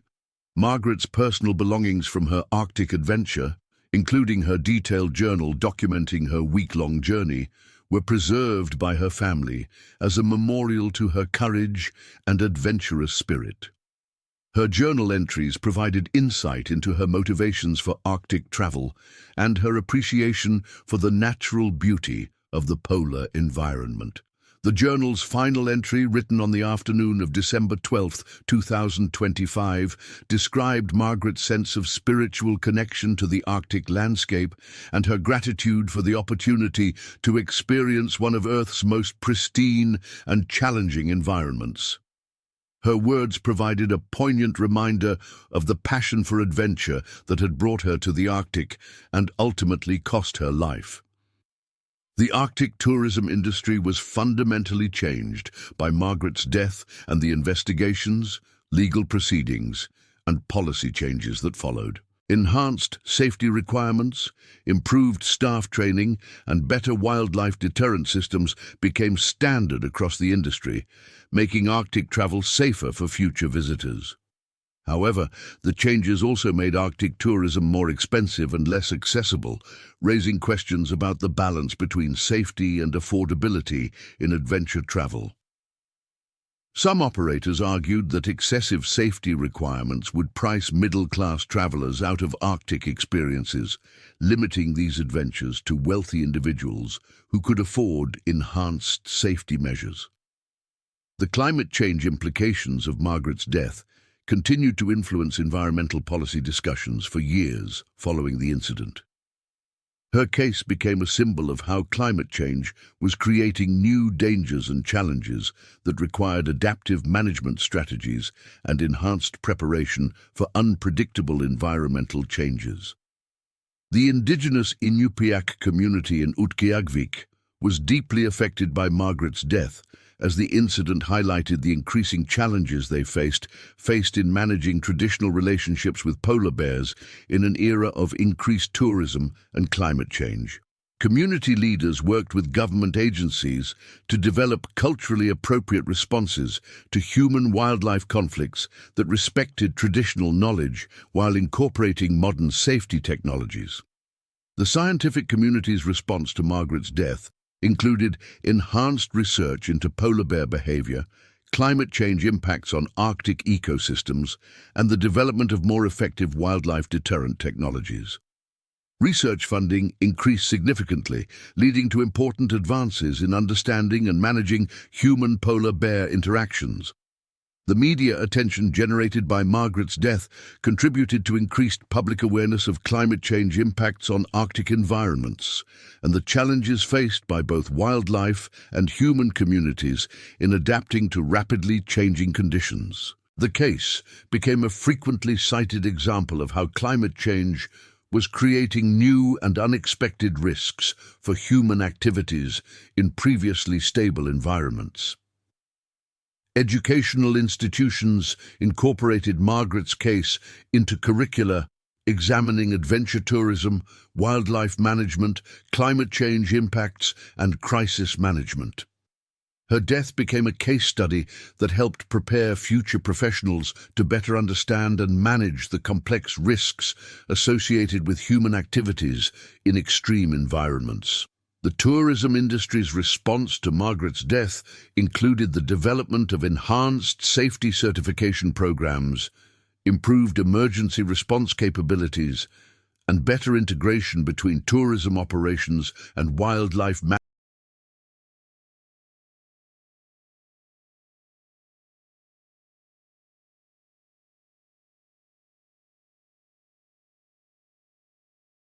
management agencies. These changes helped prevent similar tragedies while maintaining opportunities for people to experience Arctic environments safely.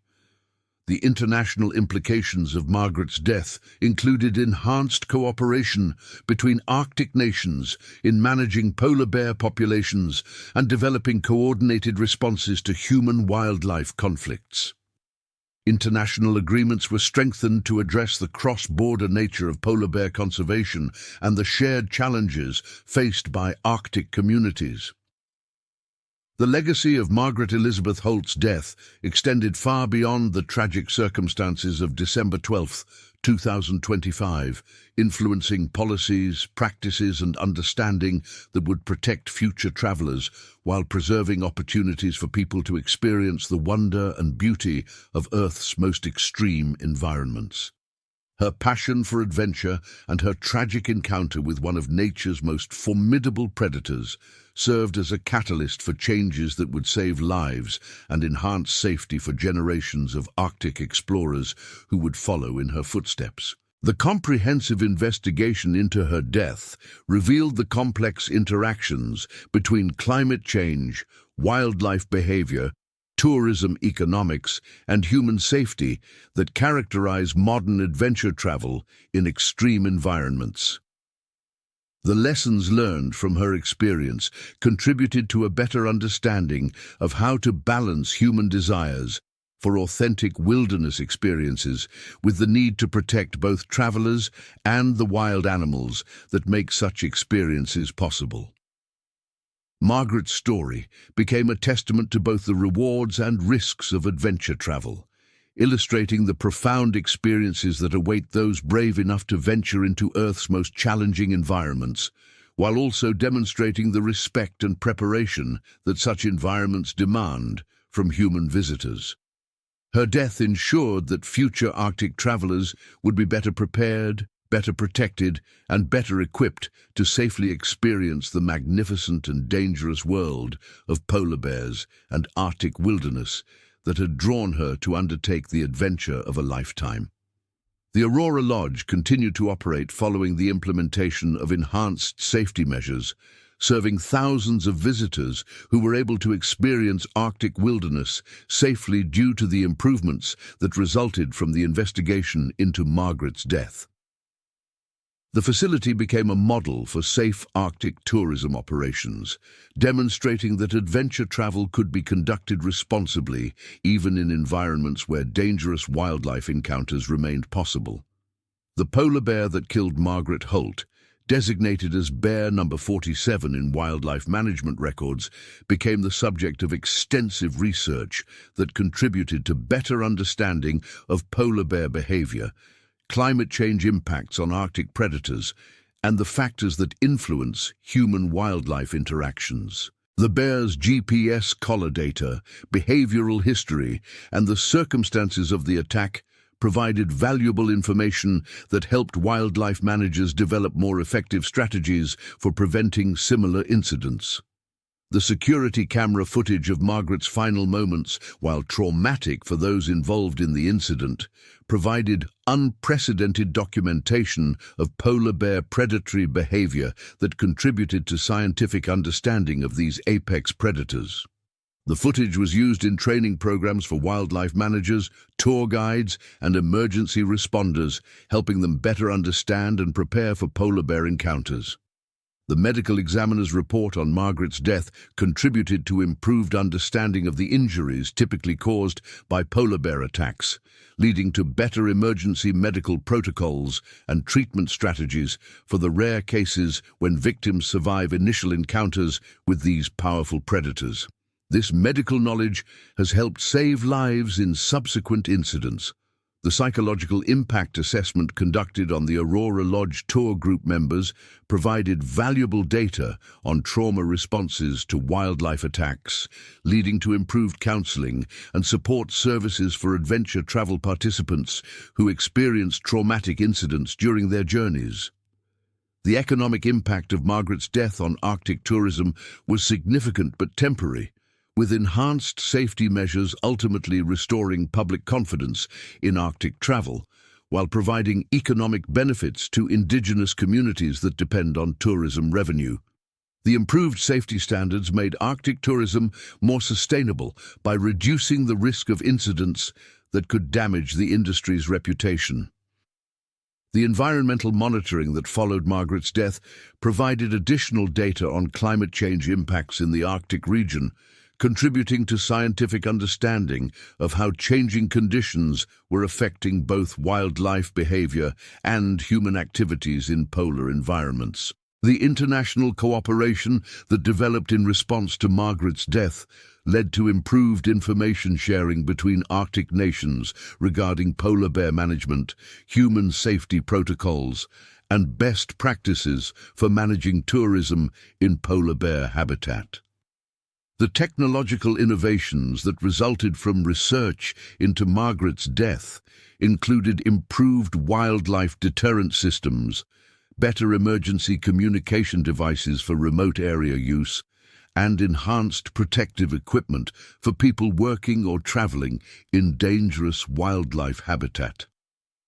The regulatory changes that followed Margaret's death created a safer environment for Arctic tourism, while preserving access to experiences that provide educational and economic benefits to both travelers and Arctic communities. The Memorial Foundation, established in Margaret's name, continued to promote adventure, travel safety, and wildlife conservation long after her death, ensuring that her legacy would contribute to preventing similar tragedies and protecting both humans and wildlife in shared environments. Margaret Elizabeth Holt's final Arctic adventure, which began as a celebration of life and a fulfillment of dreams shared with her late husband, ultimately became a catalyst for changes that would protect countless future travelers and contribute to better understanding of the complex relationships between humans and wildlife in an era of rapidly changing environmental conditions.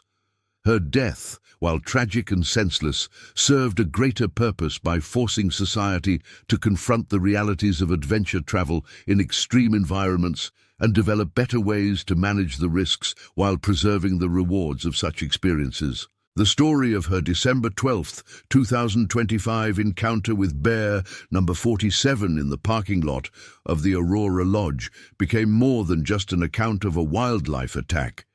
It became a comprehensive examination of how modern society balances human desires for authentic experiences with the need to protect both travelers and the wild animals that make such experiences possible. Her legacy lives on in the improved safety measures, enhanced scientific understanding, and better wildlife management practices that resulted from the thorough investigation of her death, and the commitment of her family and friends to ensure that her sacrifice would contribute to a safer future for adventure travelers and Arctic wildlife alike. The next stories, the Kodiak's hunger. The morning mist clung to Afognak Island like a shroud, its tendrils weaving through the towering Sitka spruce and western hemlock that had stood sentinel over these remote Alaskan waters for centuries. Dr. Sarah Chen pressed her binoculars against her eyes, scanning the shoreline from the deck of the research vessel Northern Promise as it cut through the choppy waters of Shelikof Strait. The 42-year-old wildlife biologist had made this journey 17 times over the past decade, but something about this morning felt different, heavier, more ominous than the usual excitement that accompanied her annual Kodiak Bear research expeditions. "Water temperatures dropped 3 degrees since yesterday," called out Captain Marcus Beaumont from the wheelhouse, his weathered voice carrying the distinctive accent of a man who'd spent 47 years navigating these treacherous waters. The 63-year-old former crab fisherman had been ferrying researchers to Afognak Island since retiring from commercial fishing in 2019, and his intimate knowledge of these waters had saved more than one expedition from disaster. "Storm systems moving in faster than the Weather Service predicted. We'll have maybe 36 hours of decent conditions before it hits." Sarah lowered her binoculars and checked her waterproof watch. 6:47 a.m., July 18th, 2025. The timing was crucial. Her team needed to establish their base camp on the island's northeastern shore, deploy their remote monitoring equipment, and begin observations of the resident Kodiak bear population before the weather turned. The massive brown bears of the Kodiak archipelago were entering their peak salmon feeding season, and the annual congregation at the mouth of Pillar Creek represented one of the most concentrated gatherings of these apex predators anywhere in North America. "How's our passenger holding up?" Marcus asked, nodding toward the stern where Patrick Doyle sat hunched over his camera equipment, his face pale green from seasickness. The 28-year-old freelance nature photographer from Portland, Oregon, had paid considerable money to join this expedition, hoping to capture award-winning images of Kodiak bears in their natural habitat. His portfolio specialized in extreme wilderness photography, and the massive bears of Afognak Island represented the pinnacle of his professional ambitions. Patrick Doyle had grown up in the suburbs of Portland, the eldest of 3 children in a middle-class family that rarely ventured beyond city limits for recreation. His father, Robert Doyle, was an accountant who believed that nature was something to be observed from the safety of a car window during the family's annual drive to Crater Lake. His mother, Linda Doyle, was a high school English teacher who preferred her adventures between the pages of books rather than in the wilderness itself. Patrick's fascination with wildlife photography had begun at age 12 when his uncle, James Doyle, a former National Geographic photographer, had given him a used Canon camera for Christmas. That gift had changed the trajectory of his entire life. By age 16, Patrick was sneaking out of the house before dawn to photograph deer in the local parks. By 21, he was camping alone in the Cascade Mountains, building a portfolio that caught the attention of outdoor magazines. His breakthrough had come 3 years earlier with a series of photographs documenting a pack of wolves in Yellowstone National Park. Those images had earned him enough money to quit his job at a Portland camera shop and pursue nature photography full-time, though the income was sporadic and often barely covered his basic expenses. The Kodiak expedition represented a significant financial gamble for Patrick. He'd invested nearly $8,000 of his savings to secure a spot on Dr. Chen's research expedition, money he couldn't afford to lose if the photographs didn't sell. His girlfriend of 2 years, Jessica Martinez, had begged him not to go, arguing that photographing bears was unnecessarily dangerous and that he should focus on less risky subjects. Their relationship had been strained for months over Patrick's increasingly dangerous assignments, and she'd given him an ultimatum before he left Portland: choose between her and his photography career. Patrick had chosen photography, though he'd been questioning that decision during every miserable moment of the seasickness-inducing voyage to Afognak Island. "He'll be fine once we get on solid ground," Sarah replied, though she wasn't entirely convinced. She'd worked with dozens of photographers over the years, and Patrick struck her as more ambitious than experienced when it came to dealing with truly dangerous wildlife.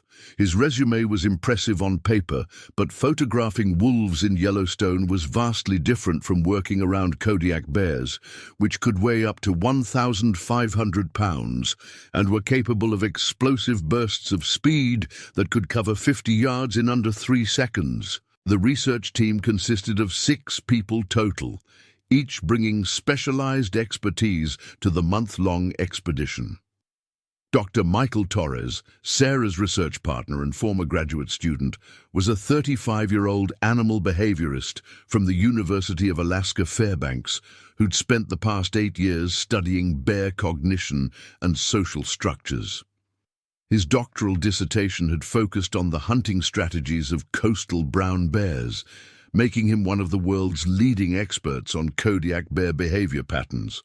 Michael had grown up in Anchorage as the son of a bush pilot, and he'd been around dangerous wildlife his entire life. His calm demeanor and encyclopedic knowledge of bear behavior made him an invaluable asset to any expedition involving close contact with these massive predators.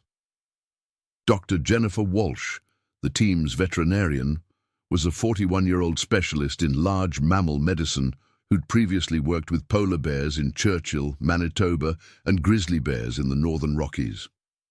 Her job was to monitor the health of any bears they might dart for research purposes, as well as to treat any injuries that might befall team members during their work.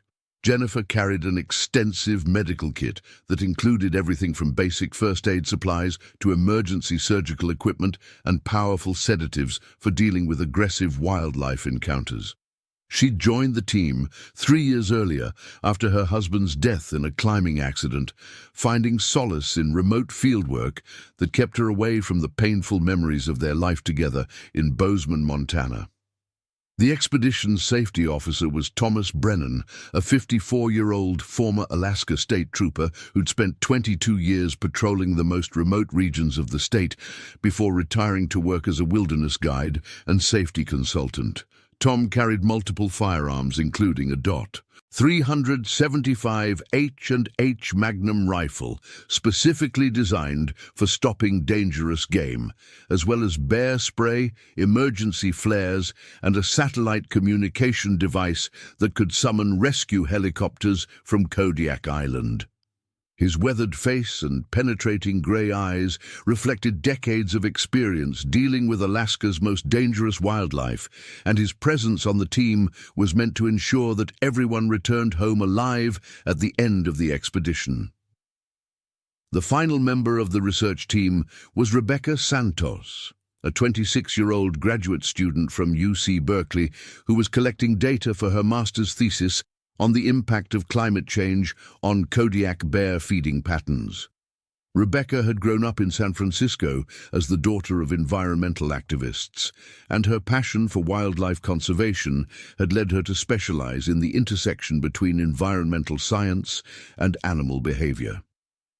This was her first major expedition involving close contact with dangerous predators, and she'd spent months preparing both physically and mentally for the challenges ahead. As the Northern Promise rounded the northern headland of Afognak Island, the team's destination came into view. Pillar Creek Bay was a horseshoe-shaped inlet surrounded by dense, old-growth forest that stretched unbroken to the volcanic peaks of the island's interior. The creek itself descended from the mountains through a series of cascading pools that created ideal salmon-spawning habitat, which in turn attracted dozens of Kodiak bears during the peak of the salmon run. The beach was a narrow strip of grey sand and weathered stones, backed by a meadow of tall grass that provided the perfect location for establishing their research camp.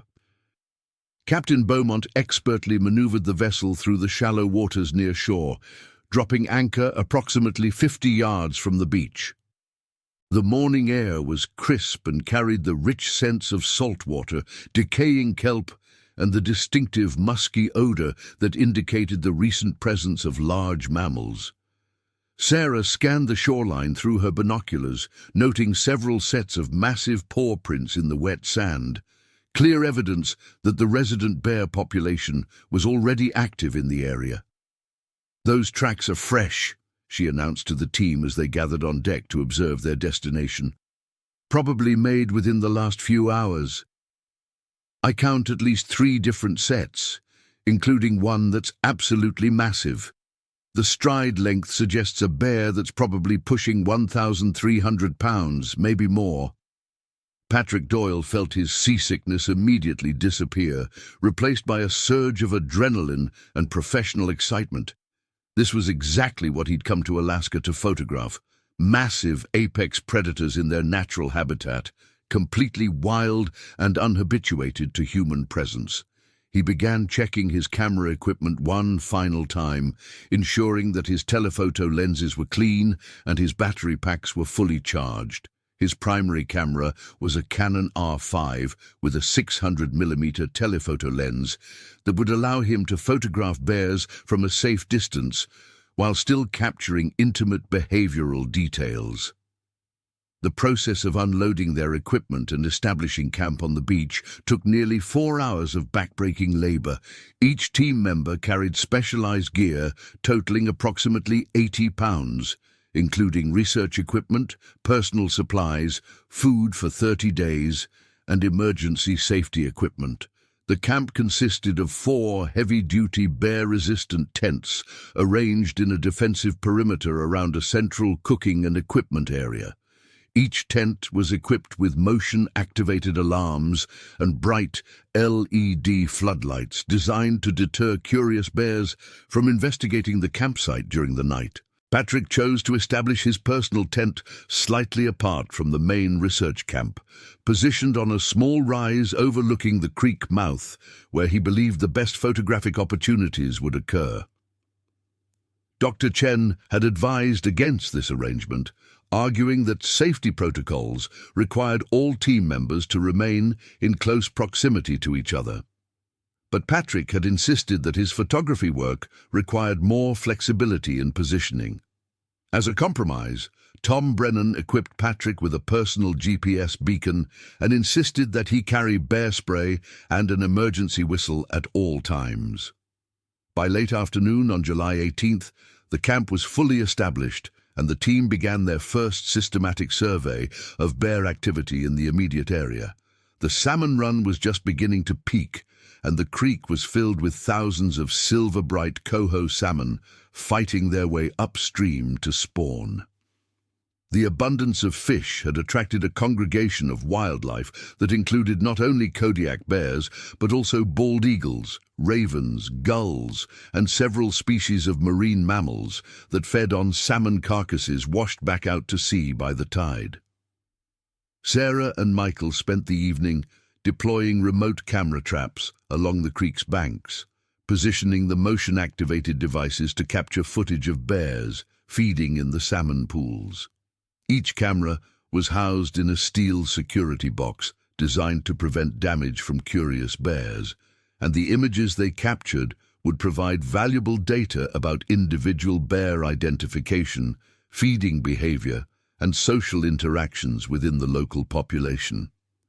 Meanwhile, Patrick worked frantically to capture the golden hour light as it illuminated the surrounding landscape. His telephoto lens captured stunning images of bald eagles diving for salmon, harbor seals bobbing in the surf just offshore, and the ethereal beauty of the mist-shrouded forest that surrounded their camp. However, despite spending 3 hours positioned along the creek, he hadn't yet seen a single bear. "They're here," Tom Brennan assured him as darkness began to fall. "I've found scat piles that are less than 6 hours old, and there are claw marks on trees throughout this area. The bears are probably watching us right now, trying to decide whether we represent a threat or just a curiosity. Give them time to get used to our presence, and they'll start showing themselves." Dr. Jennifer Walsh spent the evening conducting a comprehensive safety briefing that covered proper procedures for bear encounters, emergency medical protocols, and evacuation procedures in case someone was seriously injured. The nearest hospital was located in the city of Kodiak, over 60 miles away, across open ocean, and emergency helicopter transport would take at least 90 minutes under ideal weather conditions. In case of severe weather, evacuation might be impossible for days at a time, making injury prevention absolutely critical to the expedition's success. The first night passed without incident, though several team members reported hearing large animals moving through the brush surrounding their camp. Rebecca Santos, who was sharing a tent with Dr. Walsh, lay awake for hours, listening to the sounds of breaking branches and heavy footsteps in the darkness just beyond the perimeter of their camp. The motion-activated lights triggered several times throughout the night, casting eerie shadows across the campsite and causing everyone's heart rates to spike before the automatic timers shut the lights off again. Dawn on July 19th broke clear and cold, with a thick layer of fog hanging over the creek that gradually burned off as the sun climbed higher above the surrounding peaks. Sarah Chen emerged from her tent at 5:30 a.m. to find the beach covered with fresh bear tracks, including several sets that passed within 20 feet of the camp perimeter. The largest tracks measured nearly 14 inches in length, suggesting a bear of truly massive proportions, possibly one of the legendary giant males that were rumored to inhabit the most remote regions of Afognak Island. Patrick Doyle was already awake and checking his camera equipment when Sarah made her discovery. He'd slept poorly, partly due to excitement and partly due to the constant sounds of large animals moving through the darkness around his isolated tent. The motion detector he'd positioned near his campsite had triggered 17 times during the night, though each time he'd peered out through his tent's mosquito netting, he'd seen nothing but shadows and swaying vegetation in the automated LED spotlight. "Today's the day," Patrick told himself as he prepared his gear for what he hoped would be his first encounter with Kodiak bears. The weather was perfect for photography, with dramatic clouds providing natural diffusion for the harsh Alaskan sunlight, and the salmon run appeared to be reaching its absolute peak. He could see dozens of fish jumping in the creek as they fought their way upstream, creating precisely the feeding opportunities that would attract the island's massive bear population. The research team split into two groups after breakfast. Sarah, Michael, and Rebecca headed upstream to continue deploying remote monitoring equipment and to collect salmon samples for genetic analysis. Tom Brennan remained at base camp to monitor radio communications and maintain security, while Dr. Walsh accompanied Patrick downstream to photograph bears that might be feeding at the creek mouth where the salmon were most concentrated. Patrick felt a surge of anticipation as he and Dr. Walsh made their way along the creek bank, their footsteps muffled by the thick carpet of moss and fallen leaves that covered the forest floor. The morning air was filled with the sounds of running water, bird calls, and the occasional splash of jumping salmon. Every few hundred yards, they encountered massive paw prints in the soft earth beside the creek, evidence that bears were regularly using this route to access their feeding areas. "Remember, we maintain a minimum distance of 100 yards at all times," Dr. Walsh reminded Patrick as they established their first observation position on a small bluff overlooking a series of deep pools where salmon were congregating. "If a bear approaches closer than that, we retreat immediately. These animals can cover ground faster than you can imagine, and even a curious approach can turn aggressive in seconds if the bear feels cornered or threatened." Patrick nodded his understanding while adjusting his telephoto lens and checking his camera settings. He'd photographed dangerous wildlife before, but never anything as potentially lethal as a Kodiak bear. The largest specimens could weigh twice as much as a grizzly bear and were capable of decapitating a human with a single swipe of their massive paws. However, Patrick's professional instincts told him that the potential photographs were worth the calculated risk, especially if he could capture images of bears engaged in natural feeding behaviors. They didn't have to wait long. At approximately 8:15 a.m., a medium-sized female bear emerged from the dense forest on the opposite side of the creek, moving with the fluid grace that characterized all members of the Ursine family despite their massive bulk. Patrick immediately began photographing, his camera's motor drive capturing dozens of frames as the bear waded into the creek and began fishing for salmon with practiced efficiency. The female bear, which Dr. Walsh estimated at approximately 600 pounds, demonstrated the intelligence and skill that made Kodiak bears such successful predators. She positioned herself at the base of a small waterfall where salmon were forced to jump, timing her strikes with perfect precision to snatch fish from mid-air. Within 30 minutes, she had caught and consumed 4 large salmon, pausing frequently to scan her surroundings for potential threats or competitors. "She's got cubs somewhere," Dr. Walsh observed through her binoculars, noting the bear's hypervigilant behavior and the enlarged mammary glands that indicated she was nursing. "Probably left them hidden in the forest while she feeds." Mother bears with cubs are extremely dangerous because they'll attack anything they perceive as a threat to their offspring. As if summoned by Dr. Walsh's observation, 2 small bear cubs emerged from the forest and began playing along the creek bank while their mother continued fishing. Patrick was ecstatic. These were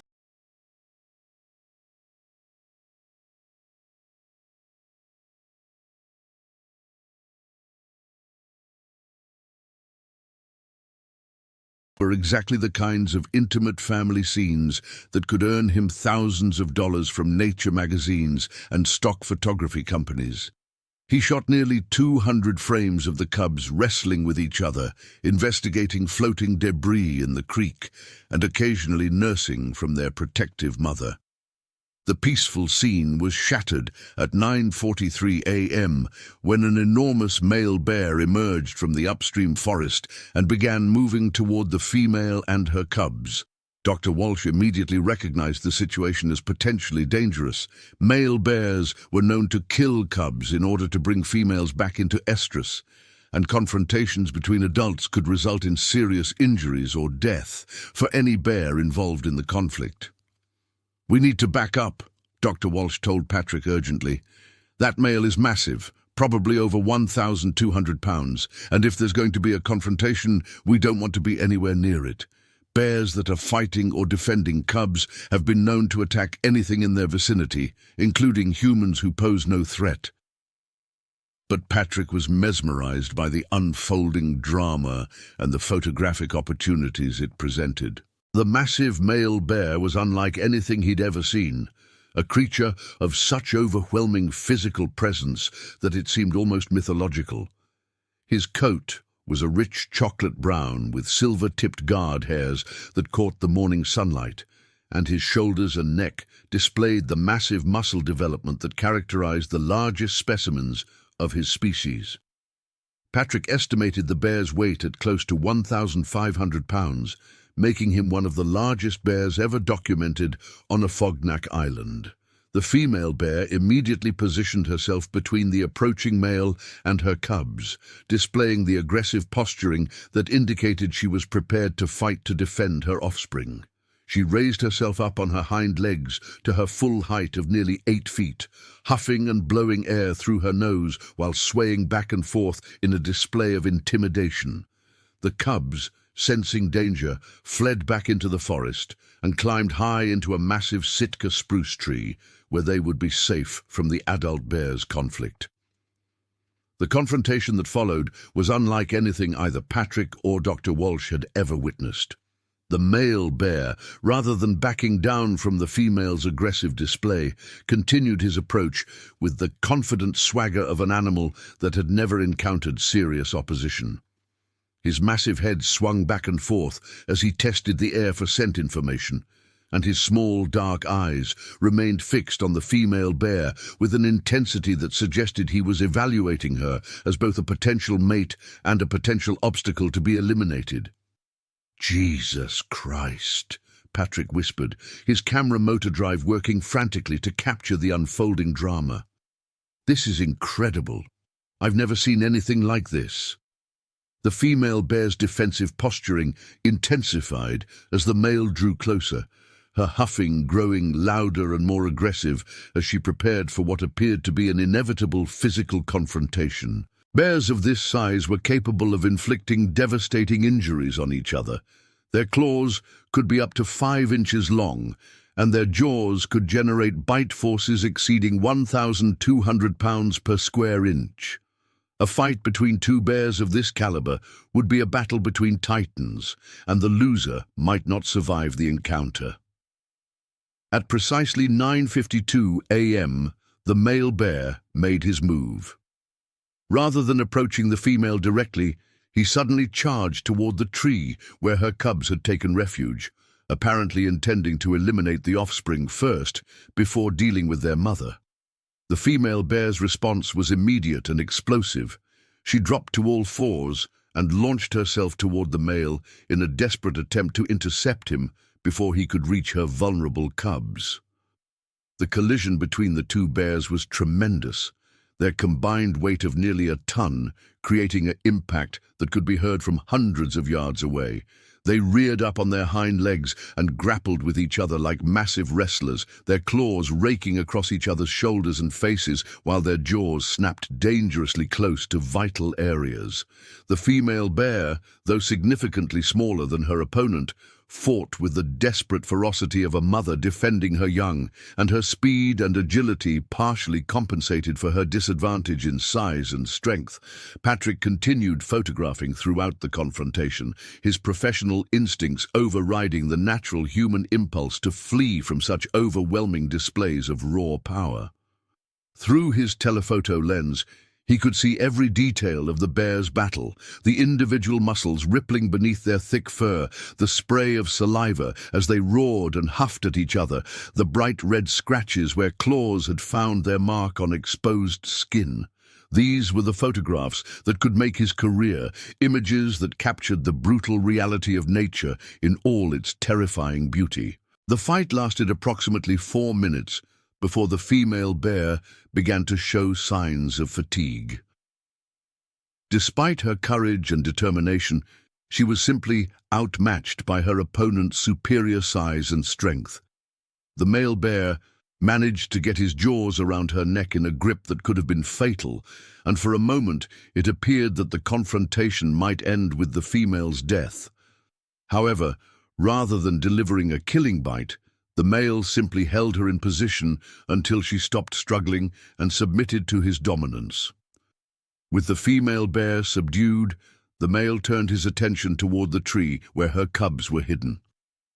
However, the young bears had climbed so high into the canopy that even his massive reach couldn't threaten them, and after several unsuccessful attempts to shake them from their refuge, he lost interest in pursuing them further. Instead, he turned his attention back to the female, who was now displaying submissive behavior that indicated her acceptance of his dominance. What happened next shocked both Patrick and Dr. Walsh, with its sudden shift from violence to apparent courtship behavior. The male bear began nuzzling the female gently, running his massive head along her neck and shoulders in what appeared to be affectionate gestures. The female responded positively to these advances, and within minutes, the two bears were engaging in the complex courtship rituals that would eventually lead to mating. "This is unbelievable," Patrick whispered, his camera continuing to capture frame after frame of the bears' interaction. "I'm documenting behavior that's rarely been photographed in the wild. This could be worth a fortune to National Geographic or Wildlife Conservation magazine." Dr. Walsh was less enthusiastic about their proximity to the bear's courtship behavior. "We need to leave," she insisted. "Mating bears are unpredictable and potentially very dangerous. If they notice us watching them, they might perceive us as a threat to their privacy and respond aggressively. But Patrick was completely absorbed in his photography, capturing images of behavior that few humans had ever witnessed. The massive male bear was surprisingly gentle with the female, despite his overwhelming physical dominance, and their courtship displayed a complexity of emotion and intelligence that contradicted the popular perception of bears as simple-minded brutes. Patrick knew that these photographs could fundamentally change public understanding of Kodiak bear behavior and social structures. The bears' courtship continued for nearly an hour, during which time Patrick shot over 400 photographs documenting every aspect of their interaction. The female's cubs eventually climbed down from their tree refuge and began playing nearby, apparently having assessed that the immediate danger had passed. The family dynamic that emerged was fascinating from both photographic and scientific perspectives. The male bear tolerated the presence of cubs that weren't his own offspring, suggesting a level of social sophistication that hadn't been documented in previous research. It was approximately 11:15 a.m. when Patrick made the decision that would ultimately cost him his life.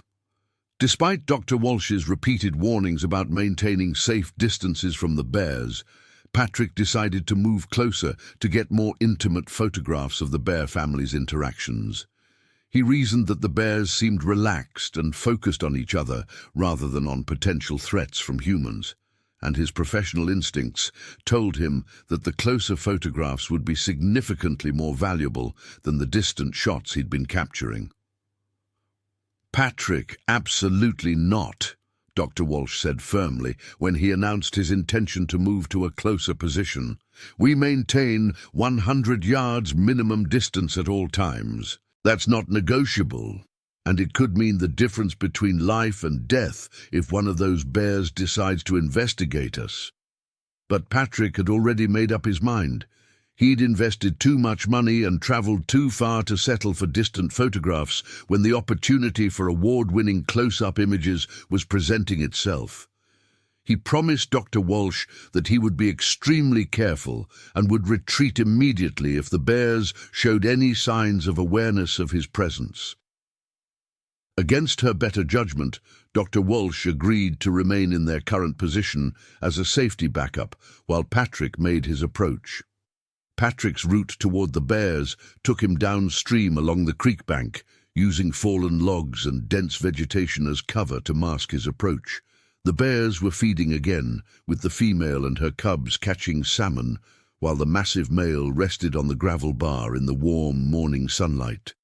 Patrick was able to approach to within approximately 75 yards before establishing a new photography position behind a massive fallen tree that provided both concealment and protection.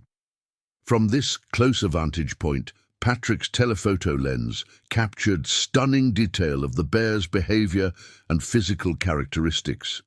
He could see the individual scars that marked the male's muzzle and shoulders, evidence of previous battles with other bears throughout his long life.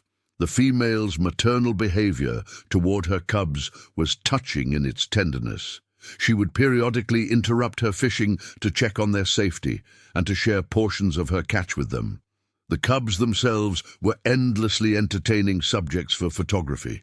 They appeared to be approximately 6 months old and were just beginning to learn the fishing techniques they would need to survive on their own. Their attempts to catch salmon were clumsy and usually unsuccessful, but their playful persistence made for charming photographs that would appeal to magazine editors looking for heartwarming wildlife content.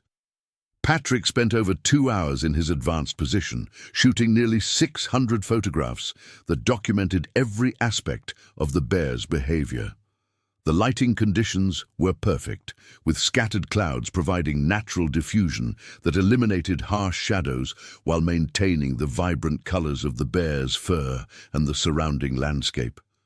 These were undoubtedly the best photographs of his career, images that could establish his reputation as one of the premier wildlife photographers in North America.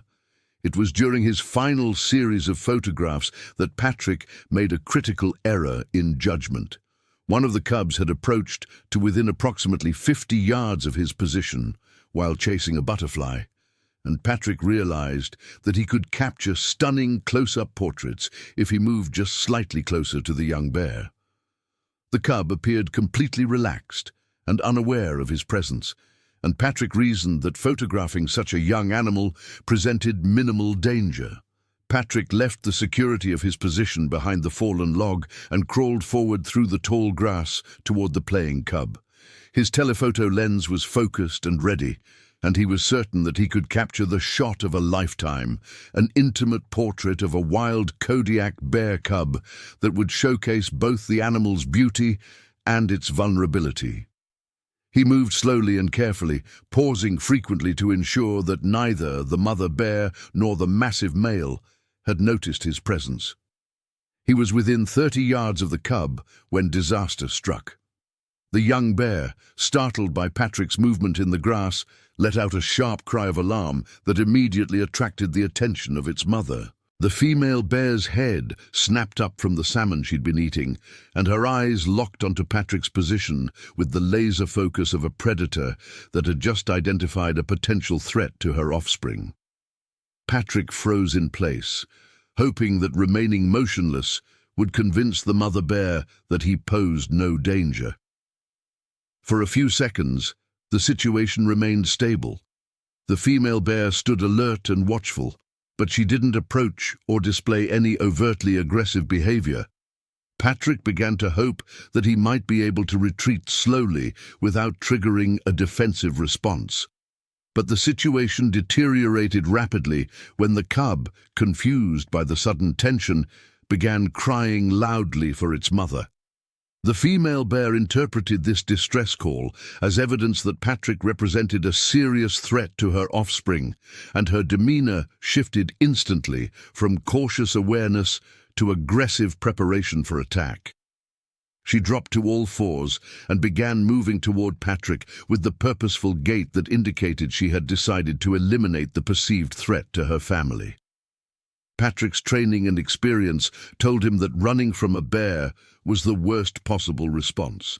Bears could reach speeds of up to 35 miles per hour, and sudden movement would only trigger their predatory instincts more strongly. Instead, he slowly began backing away while avoiding direct eye contact with the approaching bear, hoping that submissive behavior might diffuse the situation before it escalated to physical violence.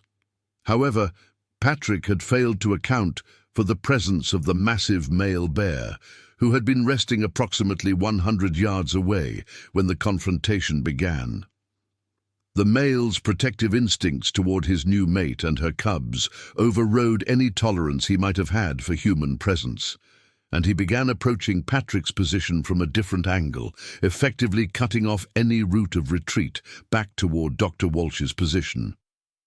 Dr. Walsh, who had been watching the situation unfold through her binoculars, immediately activated her emergency radio to contact Tom Brennan at base camp. "Emergency at the creek mouth," she transmitted urgently. "Patrick is trapped between two adult bears with cubs.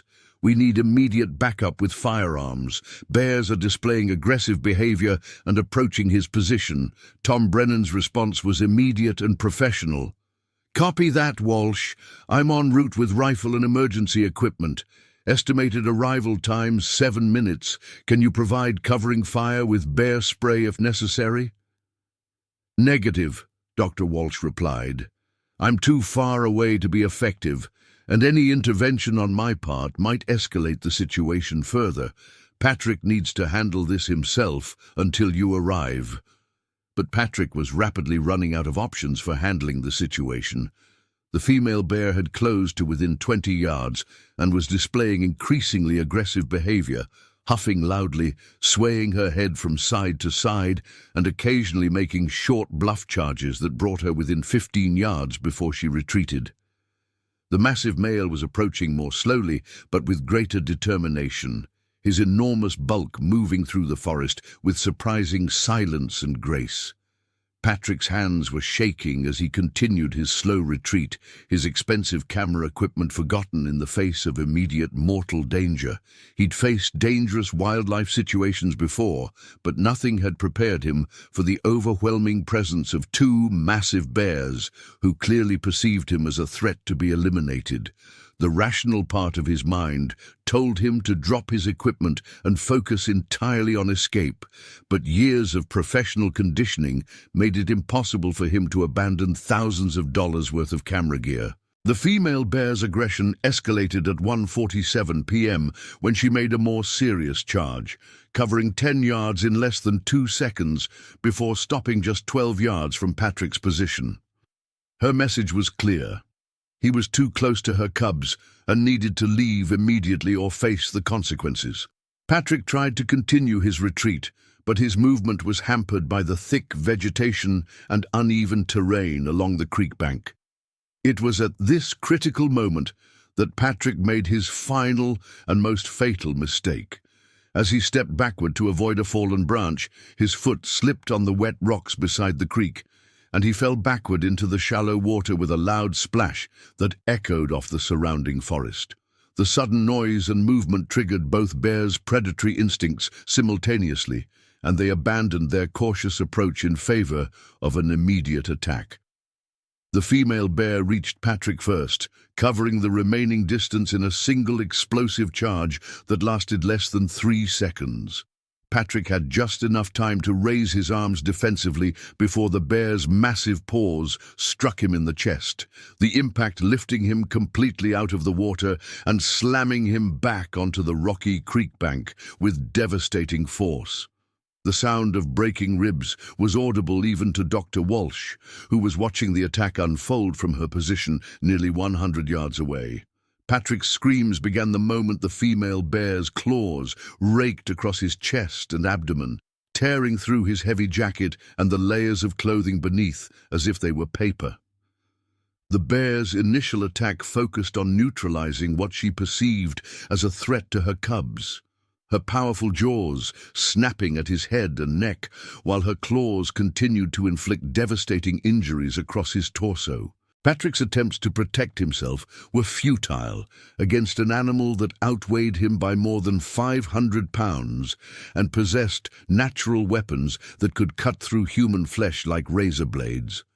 The massive male bear arrived at the attack site approximately 10 seconds after the female's initial assault, and his intervention transformed what might have been a defensive attack into something far more catastrophic.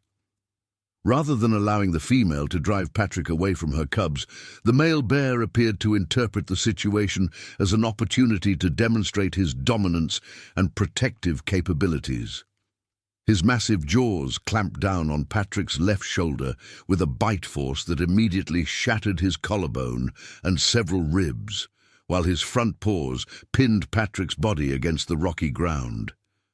Patrick's screams continued for approximately 90 seconds, echoing across the forest and creek with the intensity that would haunt the surviving expedition members for the rest of their lives. Dr. Walsh later described the sound as unlike anything she'd ever heard, not just pain, but the absolute terror of a human being who understood that he was being killed by forces completely beyond his control. The screams carried across the water to base camp, where Rebecca Santos and Captain Beaumont heard them clearly, despite being nearly half a mile away. Tom Brennan arrived at the attack site at approximately 1:49 p.m., but by that time Patrick's screams had already fallen silent, and the two bears were engaged in behavior that could only be described as feeding. The massive male had dragged Patrick's body into deeper brush along the creek bank, while the female had returned to her cubs to ensure their safety. Tom could see enough of the scene through his rifle scope to understand that any rescue attempt would be futile. Patrick was clearly dead, and approaching the bears while they were feeding would only create additional casualties. "Base camp, this is Brennan," he transmitted over his emergency radio. "We have a fatality. Patrick Doyle has been killed by 2 adult bears. I repeat, we have a human fatality. Requesting immediate emergency evacuation for all personnel." The response from Captain Beaumont was professional, despite the shock in his voice. "Copy that, Brennan. I'll contact the Coast Guard and state troopers immediately. What's the status of the bears?" "2 adults, both still in the immediate area and feeding," Tom replied, his voice steady despite the horror of what he was witnessing. "One massive male, probably 1,400 to 1,500 pounds, and one female with cubs. They're not showing any signs of leaving the area, and they're likely to be extremely aggressive toward any humans who approach." Dr. Walsh reached Tom's position approximately 5 minutes later, having made a wide detour to avoid the bear's location. She was visibly shaken by what she'd witnessed, and her hands were trembling as she helped Tom establish a secure perimeter around the attack site. Both of them understood that their primary responsibility now was to prevent additional casualties, while ensuring that the bear's behavior was properly documented for the inevitable investigation that would follow. The scene that confronted them was beyond anything either had encountered in decades of wildlife work. Patrick's body was partially concealed by vegetation, but enough was visible to confirm that his injuries were catastrophic and instantly fatal. The massive male bear had inflicted crushing wounds to his head and torso that would have caused death within seconds, while the female's defensive attack had caused severe bleeding that would have been fatal even if the male hadn't intervened.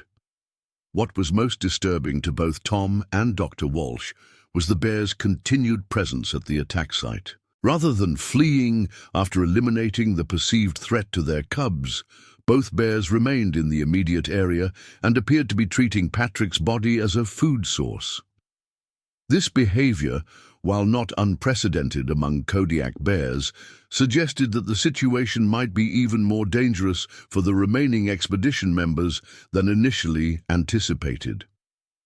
The massive male bear, in particular, showed no signs of being intimidated by the presence of additional humans in the area. When Tom and Dr. Walsh approached to within 50 yards of the attack site, the bear stood up on his hind legs to his full height of nearly 9 feet and issued a series of huffing challenges that made it clear he considered the entire area to be his territory. This level of confidence and aggression suggested that the bear had little fear of humans and might be willing to attack again if he perceived any threat to his claim on Patrick's body. Tom made the difficult decision to maintain their position and wait for emergency responders rather than attempting to recover Patrick's remains. "There's nothing we can do for him now," he told Dr. Walsh grimly, "and if we try to get closer, we're just going to create more casualties. That male is showing predatory behavior, not defensive behavior, and that makes him extremely dangerous." The Coast Guard helicopter arrived at 3:23 p.m., approximately 90 minutes after Tom's initial distress call. The aircraft was a MH-60 Jayhawk rescue helicopter based out of Kodiak Station, crewed by Pilot Lieutenant Commander James McCarthy, co-pilot Lieutenant Sarah Kim, rescue swimmer Senior Chief Petty Officer Michael Rodriguez, and flight mechanic Petty Officer First Class David Chen. The crew had responded to numerous emergency calls throughout the Kodiak archipelago, but none had involved human fatalities from bear attacks. Lieutenant Commander McCarthy's initial assessment of the situation was that recovery of Patrick's remains would be extremely hazardous due to the continued presence of the aggressive bears. The massive male had not moved more than 50 yards from the attack site and was displaying territorial behavior that suggested he would defend the area against any intrusion. The helicopter's rotor noise and presence had actually seemed to agitate both bears further, making any ground-based rescue operation even more dangerous. "We're going to need Alaska State Troopers with heavy weapons and wildlife management personnel to deal with those bears before we can attempt any recovery," Lieutenant Commander McCarthy radioed to his base.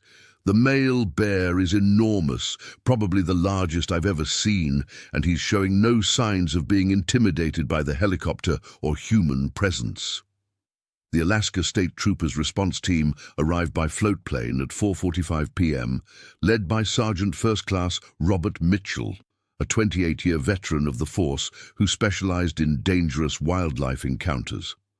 Sergeant Mitchell's team included Trooper Angela Foster, who was trained in wildlife management and bear behavior, and Trooper James Wright, who served as the unit's marksman and was qualified with the heavy rifles necessary for dealing with dangerous game. Sergeant Mitchell's assessment of the situation confirmed Tom Brennan's earlier observations about the bear's unusual behavior. That male is exhibiting predatory behavior rather than defensive behavior, he explained to the assembled rescue personnel. He's not trying to protect cubs or territory, he's treating this as a feeding opportunity, and that makes him extremely dangerous to approach. We're going to have to make some hard decisions about how to handle this. The decision-making process regarding the bears was complicated by several factors. Both bears were members of a protected population that was carefully managed by state and federal wildlife authorities. Killing them would require extensive justification and would likely result in a lengthy investigation into whether lethal force had been necessary. However, the continued presence of Patrick's body at the site meant that recovery operations would be impossible unless the bears were either relocated or eliminated. Dr. Michael Torres and Rebecca Santos arrived at the rescue site at approximately 5:15 p.m., having been evacuated from their upstream research positions by Coast Guard personnel. Both were visibly shaken by the news of Patrick's death and the circumstances surrounding the attack. Dr. Torres, as the expedition's bear behavior expert, was able to provide additional insight into the situation that the rescue personnel were facing. "That male is one of the largest bears I've ever documented," Dr. Torres explained to Sergeant Mitchell. "Based on his size and behavior, he's probably a dominant adult who's used to getting his way through intimidation and force. The fact that he's not leaving the area suggests that he's claimed the attack site as his territory, and he'll defend it aggressively against any intrusion." The rescue operation was further complicated by deteriorating weather conditions, as the storm system that Captain Beaumont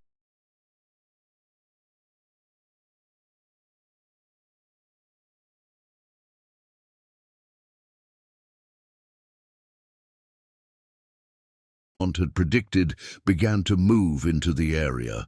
Wind speeds were increasing, and the cloud ceiling was dropping rapidly, making helicopter operations increasingly dangerous.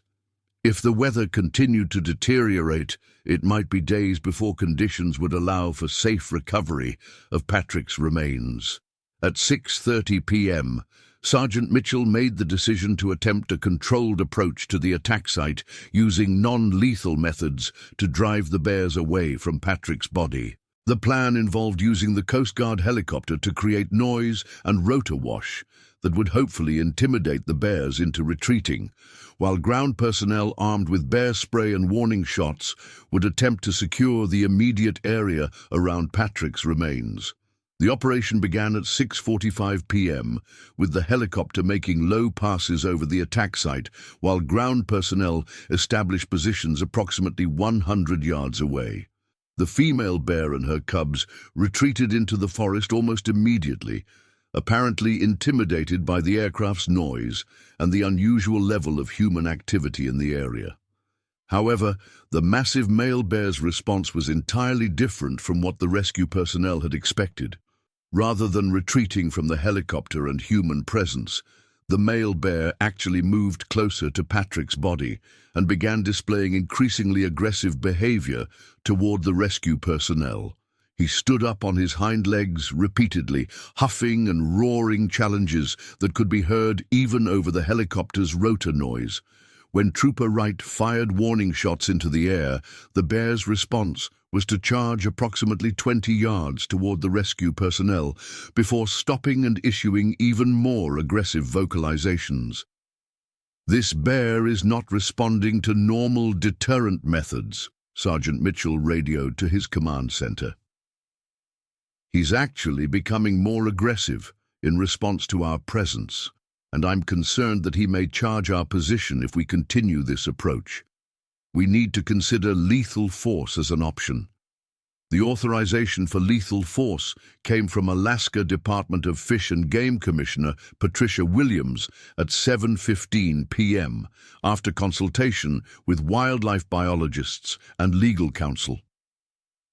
The decision was based on the assessment that the bear posed an immediate threat to rescue personnel and that non-lethal methods had proven ineffective in securing the attack site. Additionally, the bear's predatory behavior toward Patrick's remains suggested that it might pose a continued threat to other humans who might encounter it in the future. Trooper James Wright, armed with a .375H and H Magnum rifle, loaded with 300-grain solid bullets specifically designed for dangerous game, was given the responsibility for eliminating the threat posed by the massive male bear. Wright was an expert marksman who had been involved in several previous incidents involving dangerous wildlife, and his experience had taught him that shots on animals of this size needed to be placed with absolute precision to ensure immediate incapacitation. The shooting occurred at 7:32 p.m. as the male bear was standing upright approximately 60 yards from the rescue personnel's position. Wright's first shot struck the bear in the center of the chest, penetrating the heart and causing immediate cardiac arrest. However, the bear's massive size and adrenaline levels allowed it to remain upright for several seconds before collapsing, during which time it continued to roar and display aggressive behavior that terrified the rescue personnel. Wright's second shot, fired as the bear was falling, struck it in the head and ensured immediate death. The massive animal collapsed approximately 40 yards from Patrick's body, its death throes lasting only a few seconds before it lay still. The sudden silence that followed the shooting was almost as shocking as the bear's aggressive displays had been. After hours of tension and constant threat, the primary danger had been eliminated in less than 10 seconds. Recovery of Patrick's remains began immediately after confirmation that the male bear was dead. The scene that confronted the rescue personnel was even more horrific than they had anticipated from their distant observations. Patrick's injuries were so severe that positive identification was only possible through dental records and personal effects found at the site. The bear's attack had been so ferocious that little remained of Patrick's body that was recognizable as human. Dr. Jennifer Walsh, serving as the expedition's medical officer, was responsible for the preliminary examination of Patrick's remains and the determination of cause of death. Her findings, which would later be confirmed by the medical examiner in Anchorage, indicated that Patrick had died from massive trauma inflicted by both bears during the initial attack. The injuries were consistent with defensive behavior on the part of the female bear and predatory behavior from the massive male. The victim sustained catastrophic injuries to the head, neck, chest, and abdomen, Dr. Walsh reported to the Alaska State Troopers. Multiple bone fractures, severe blood loss, and crushing injuries to vital organs would have caused death within minutes, possibly seconds, of the initial attack. There's no evidence that he survived long enough to experience the feeding behavior that followed. The recovery operation was completed by 9:15 p.m. as daylight began to fade and weather conditions continued to deteriorate. Patrick's remains were transported by helicopter to Kodiak Island, where they would be examined by the state medical examiner before being released to his family for burial.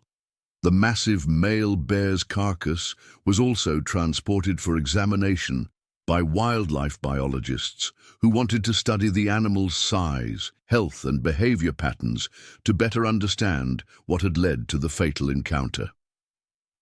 The surviving expedition members were evacuated to Kodiak Island that same evening, where they were debriefed by Alaska State Troopers and provided with counseling services to help them process the traumatic events they had witnessed. Dr. Sarah Chen was particularly affected by the tragedy, as she felt responsible for allowing Patrick to join an expedition that had resulted in his death. Her scientific objectivity had been shattered by the brutal reality of what apex predators were capable of inflicting on human beings. Tom Brennan, despite his decades of experience with dangerous wildlife, was also deeply affected by the attack and its aftermath. He had arrived at the scene too late to save Patrick's life, and the memory of what he had witnessed would trouble him for months afterward. His professional assessment was that Patrick had made several critical errors in judgment that had led to his death, but he also recognized that the massive size and aggressive nature of the male bear had created a situation that would have been extremely dangerous for anyone. Dr. Walsh's experience as a medical professional had not prepared her for the intensity of violence that she witnessed during the bear attack. Her detailed observations of Patrick's final moments would be crucial to the official investigation, but they also left her with nightmares and anxiety attacks that would require months of professional counseling to address. She had joined the expedition to study bear behavior and health, not to witness the brutal death of a fellow human being. Dr. Michael Torres struggled with the scientific implications of what they had observed, particularly the unusual behavior displayed by the massive male bear. His research had documented aggressive behavior among Kodiak bears, but the level of predatory response exhibited by this particular animal was outside the normal range of documented behavior patterns. The incident would ultimately contribute to new research into the factors that might cause bears to view humans as prey, rather than simply as threats to be driven away. Rebecca Santos, as the youngest and least experienced member of the expedition, was perhaps the most traumatized by Patrick's death and the violence of the attack. She had never witnessed human death before, let alone death inflicted by wild animals in such a brutal manner. Her master's thesis research on bear behavior would be permanently altered by what she had experienced, and she would ultimately change her academic focus to less dangerous aspects of wildlife research.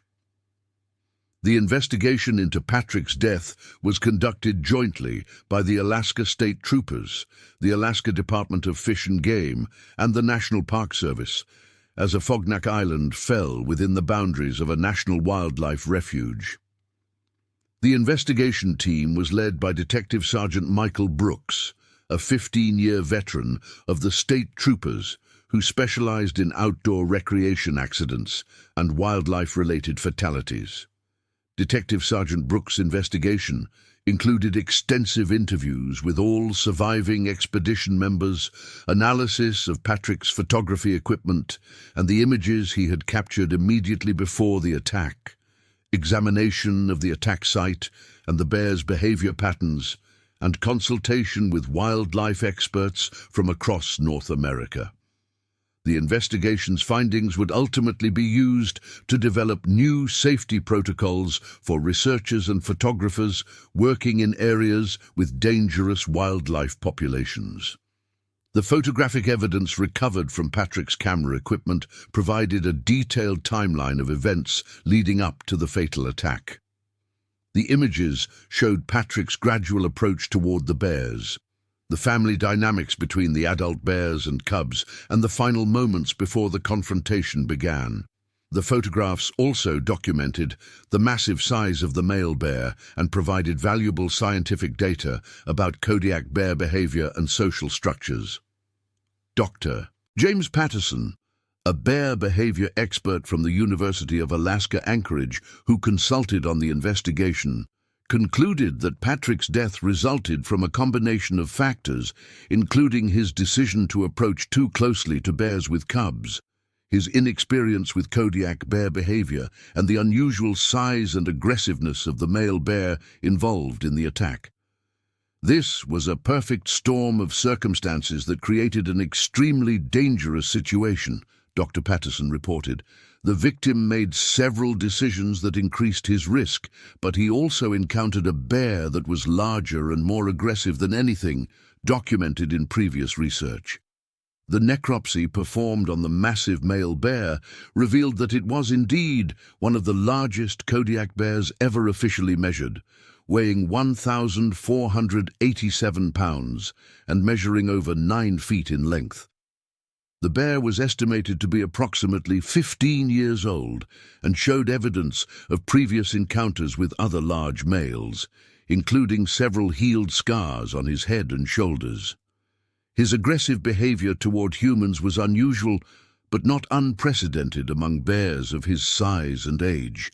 Tissue samples from the bear were tested for diseases and parasites that might have affected his behavior, but no abnormalities were found. His stomach contents included salmon, berries, vegetation, and human remains, confirming that he had indeed consumed portions of Patrick's body after the initial attack. This predatory behavior, while disturbing to the general public, was consistent with opportunistic feeding patterns documented in other large bear species. The female bear and her cubs were monitored by wildlife officials for several weeks following the incident, but showed no signs of unusual behavior or aggression toward humans. The family unit continued to use the Pillar Creek area for feeding and appeared to have suffered no lasting effects from their involvement in the fatal encounter. Wildlife managers decided against relocating or destroying the female and her cubs, as their behavior had been defensive rather than predatory. News of Patrick's death spread rapidly through the outdoor photography community and generated significant media attention throughout Alaska and the Pacific Northwest. Patrick was remembered by colleagues as a talented photographer whose passion for capturing wildlife images had ultimately led to his death. His girlfriend, Jessica Martinez, was devastated by the news and spoke publicly about her concerns regarding the increasing risks that nature photographers were taking to capture dramatic images. Patrick was always pushing boundaries and taking risks that other photographers wouldn't consider, Jessica told reporters from the Portland Tribune. He was incredibly talented, but he was also obsessed with getting the perfect shot, and I think that obsession ultimately cost him his life. I begged him not to go on this expedition, but he was determined to photograph the Kodiak bears no matter what the risks were. Patrick's parents, Robert and Linda Doyle, were shocked by their son's death and struggled to understand how his photography hobby had led to such a tragic end. They had been proud of his professional success as a nature photographer, but had never fully understood the dangers involved in his work. The family established a memorial scholarship in Patrick's name to support young photographers who were interested in wildlife photography but emphasized the importance of safety and proper training. The outdoor photography industry was forced to confront the ethical and safety implications of Patrick's death and the increasing competition among photographers to capture ever more dramatic and dangerous images of wildlife. Several major magazines announced new policies regarding the submission of photographs taken in potentially dangerous situations, requiring photographers to provide detailed information about their safety precautions and the methods used to capture their images. Professional wildlife photographer organizations also developed new educational programs focused on safety protocols for working around dangerous animals. These programs emphasize the importance of maintaining safe distances, understanding animal behavior, and having proper emergency backup when working in remote locations. Patrick's death became a cautionary tale used in these programs to illustrate the potentially fatal consequences of taking unnecessary risks. The legal implications of Patrick's death were complex and involved multiple jurisdictions and agencies. The Doyle family considered filing lawsuits against the expedition organizers, arguing that insufficient safety precautions had been taken to protect participants from known dangers. However, legal experts pointed out that Patrick had signed extensive liability waivers, acknowledging the risks involved in the expedition and accepting personal responsibility for his safety. Dr. Sarah Chen faced potential professional and legal consequences for her role in organizing the expedition and allowing Patrick to participate, despite his limited experience with dangerous wildlife. Her university conducted an internal investigation into her safety protocols and decision-making processes, ultimately concluding that she had followed appropriate procedures, but recommending additional safety requirements for future expeditions involving non-researchers. The Alaska Department of Fish and Game conducted a comprehensive review of its policies regarding research permits and commercial photography in areas with dangerous wildlife populations. The review resulted in new regulations requiring more extensive safety training and emergency preparedness for anyone conducting professional activities in bear habitat, as well as stricter limitations on approaching bears for any purpose. The psychological impact of Patrick's death extended far beyond the immediate expedition members to include emergency responders, investigators, and family members who were affected by the tragedy. The Coast Guard helicopter crew underwent counseling to help them process their involvement in the recovery operation, while Alaska State Troopers who participated in the investigation received additional training on dealing with the psychological effects of violent wildlife encounters. Dr. Walsh developed post-traumatic stress disorder as a result of witnessing Patrick's death and required extensive therapy to address her symptoms. She took a leave of absence from wildlife research for over a year and ultimately changed her career focus to domestic animal medicine to avoid future exposure to potentially traumatic situations involving dangerous wildlife. Tom Brennan retired from wilderness guiding after the incident, citing his inability to maintain the level of alertness and confidence necessary for keeping clients safe in dangerous environments. He had never lost a client to wildlife attack during his decades of guiding experience, and Patrick's death shattered his confidence in his ability to protect people from the dangers of Alaska's wilderness. The scientific community lost valuable research opportunities as a result of the incident, as several planned studies of Kodiak bear behavior were cancelled or postponed due to safety concerns. The attack also led to increased restrictions on research activities in areas with dangerous wildlife, making it more difficult for scientists to conduct field studies that required close observation of apex predators. The long-term impact on the Kodiak bear population was minimal, as wildlife managers determined that Patrick's death was an isolated incident rather than evidence of increasing aggression toward humans among the bear population. However, the incident did result in increased monitoring of large male bears and new research into the factors that might predict aggressive behavior toward humans.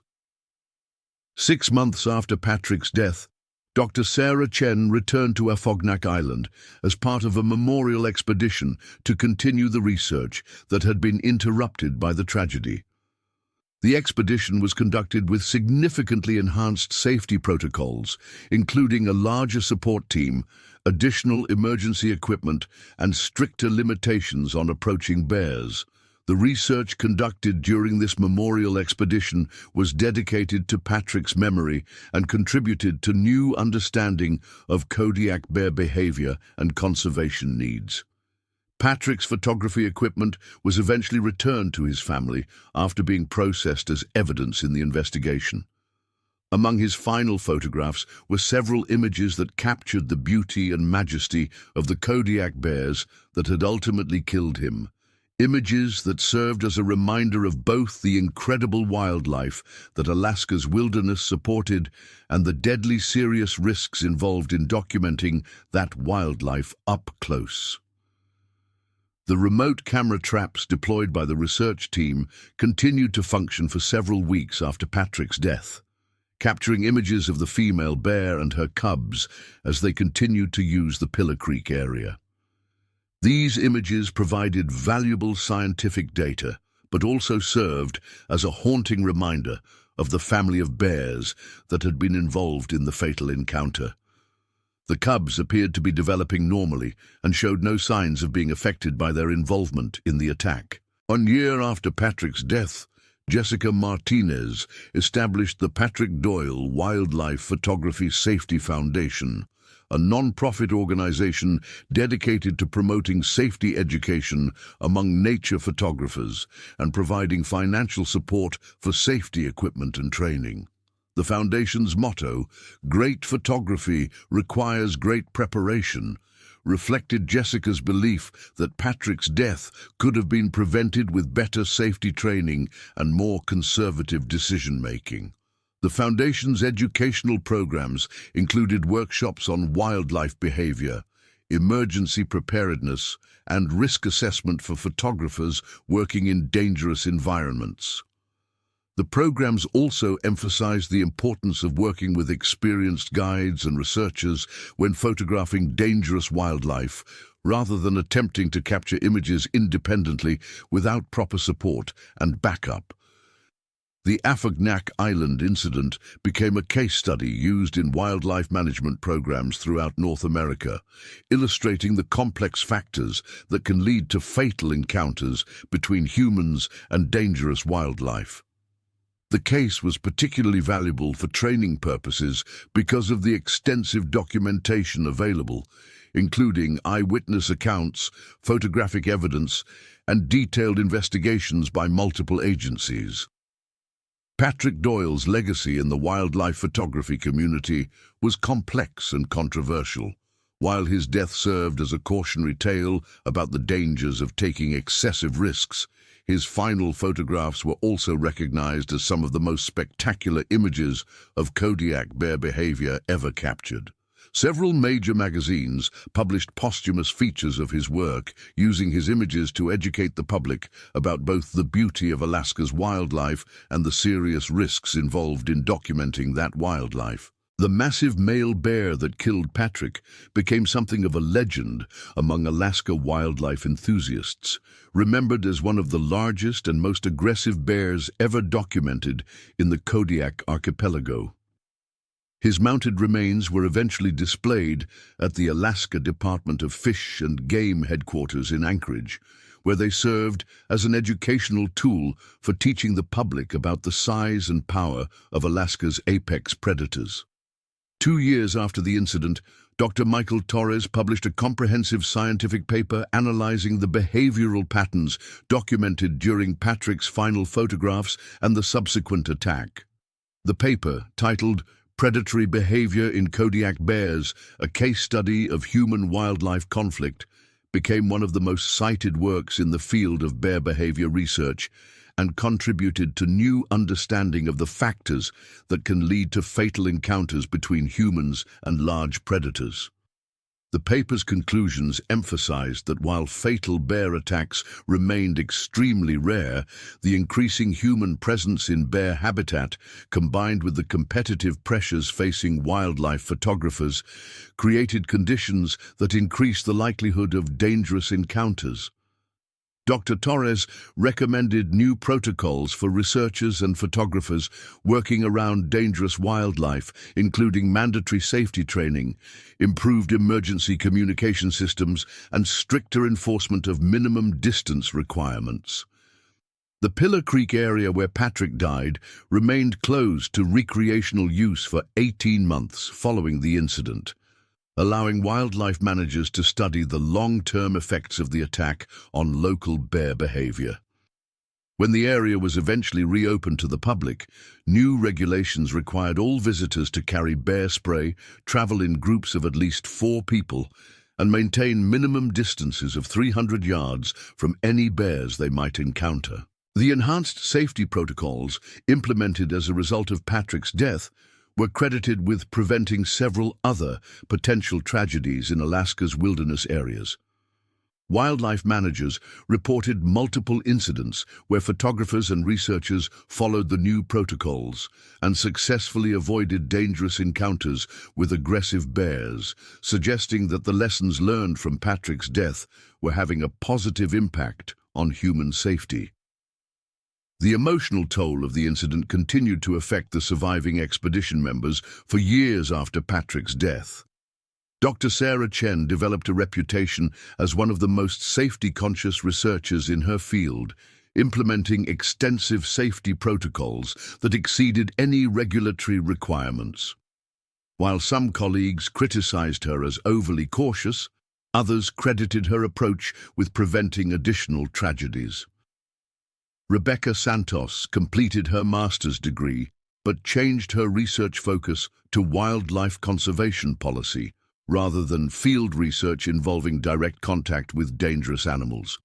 Her thesis, Human-Wildlife Conflict in Alaska, Policy Implications of Recent Fatal Encounters, used Patrick's death as a case study to examine the need for improved safety regulations and training requirements for researchers and photographers working in wilderness areas. The Coast Guard helicopter crew that responded to the emergency call continued to serve together for several more years, their shared experience during the recovery operation creating a strong bond among the team members.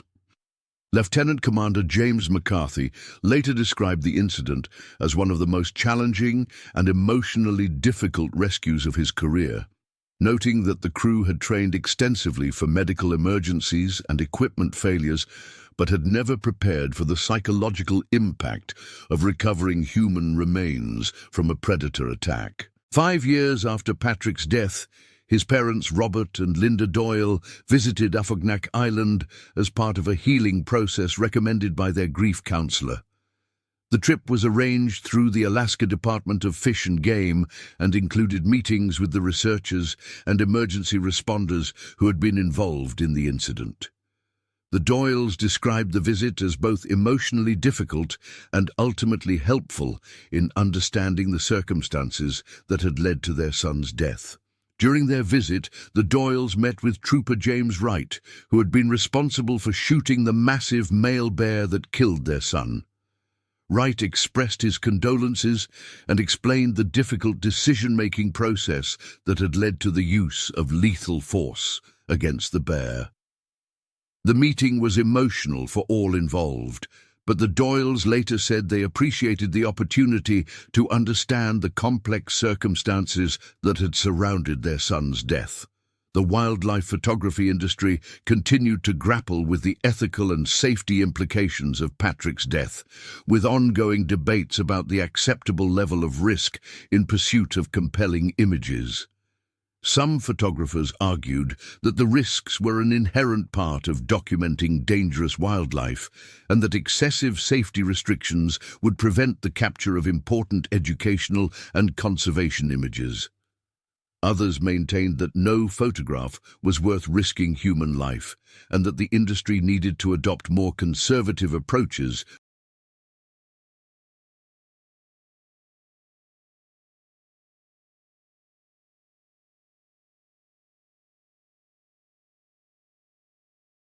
to wildlife photography. The debate intensified when several other photographers died in wildlife-related accidents in the years following Patrick's death, including a photographer killed by an elephant in Africa and another who died in a crocodile attack in Australia. These incidents led to increased scrutiny of the wildlife photography industry and calls for mandatory safety training and certification requirements for photographers working around dangerous animals. Professional wildlife photography organizations ultimately adopted new ethical guidelines that required members to prioritize safety over photographic opportunities and to refuse assignments that involved excessive risks to human safety. The guidelines also established minimum safety standards for photography expeditions and required detailed risk assessments for any projects involving dangerous wildlife. The scientific value of Patrick's final photographs continued to grow over time as researchers analyzed the images for insights into Kodiak bear behavior, social structures, and feeding patterns. The photographs provided rare documentation of courtship behavior between adult bears and offered valuable data about the size and physical characteristics of the largest bears in the Kodiak population. Dr. Patricia Morrison, a bear behavior specialist from the University of British Columbia, used Patrick's photographs as the basis for a comprehensive study of Kodiak bear family dynamics published in the Journal of Mammalogy.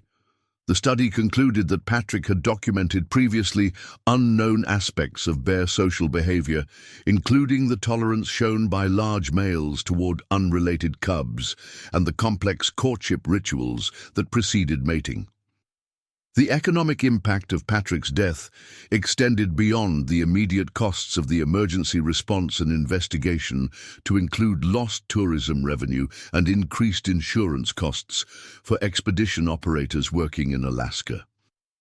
Several wildlife photography tour companies reported decreased bookings in the months following the incident, as potential clients became more aware of the risks involved in close-range wildlife photography.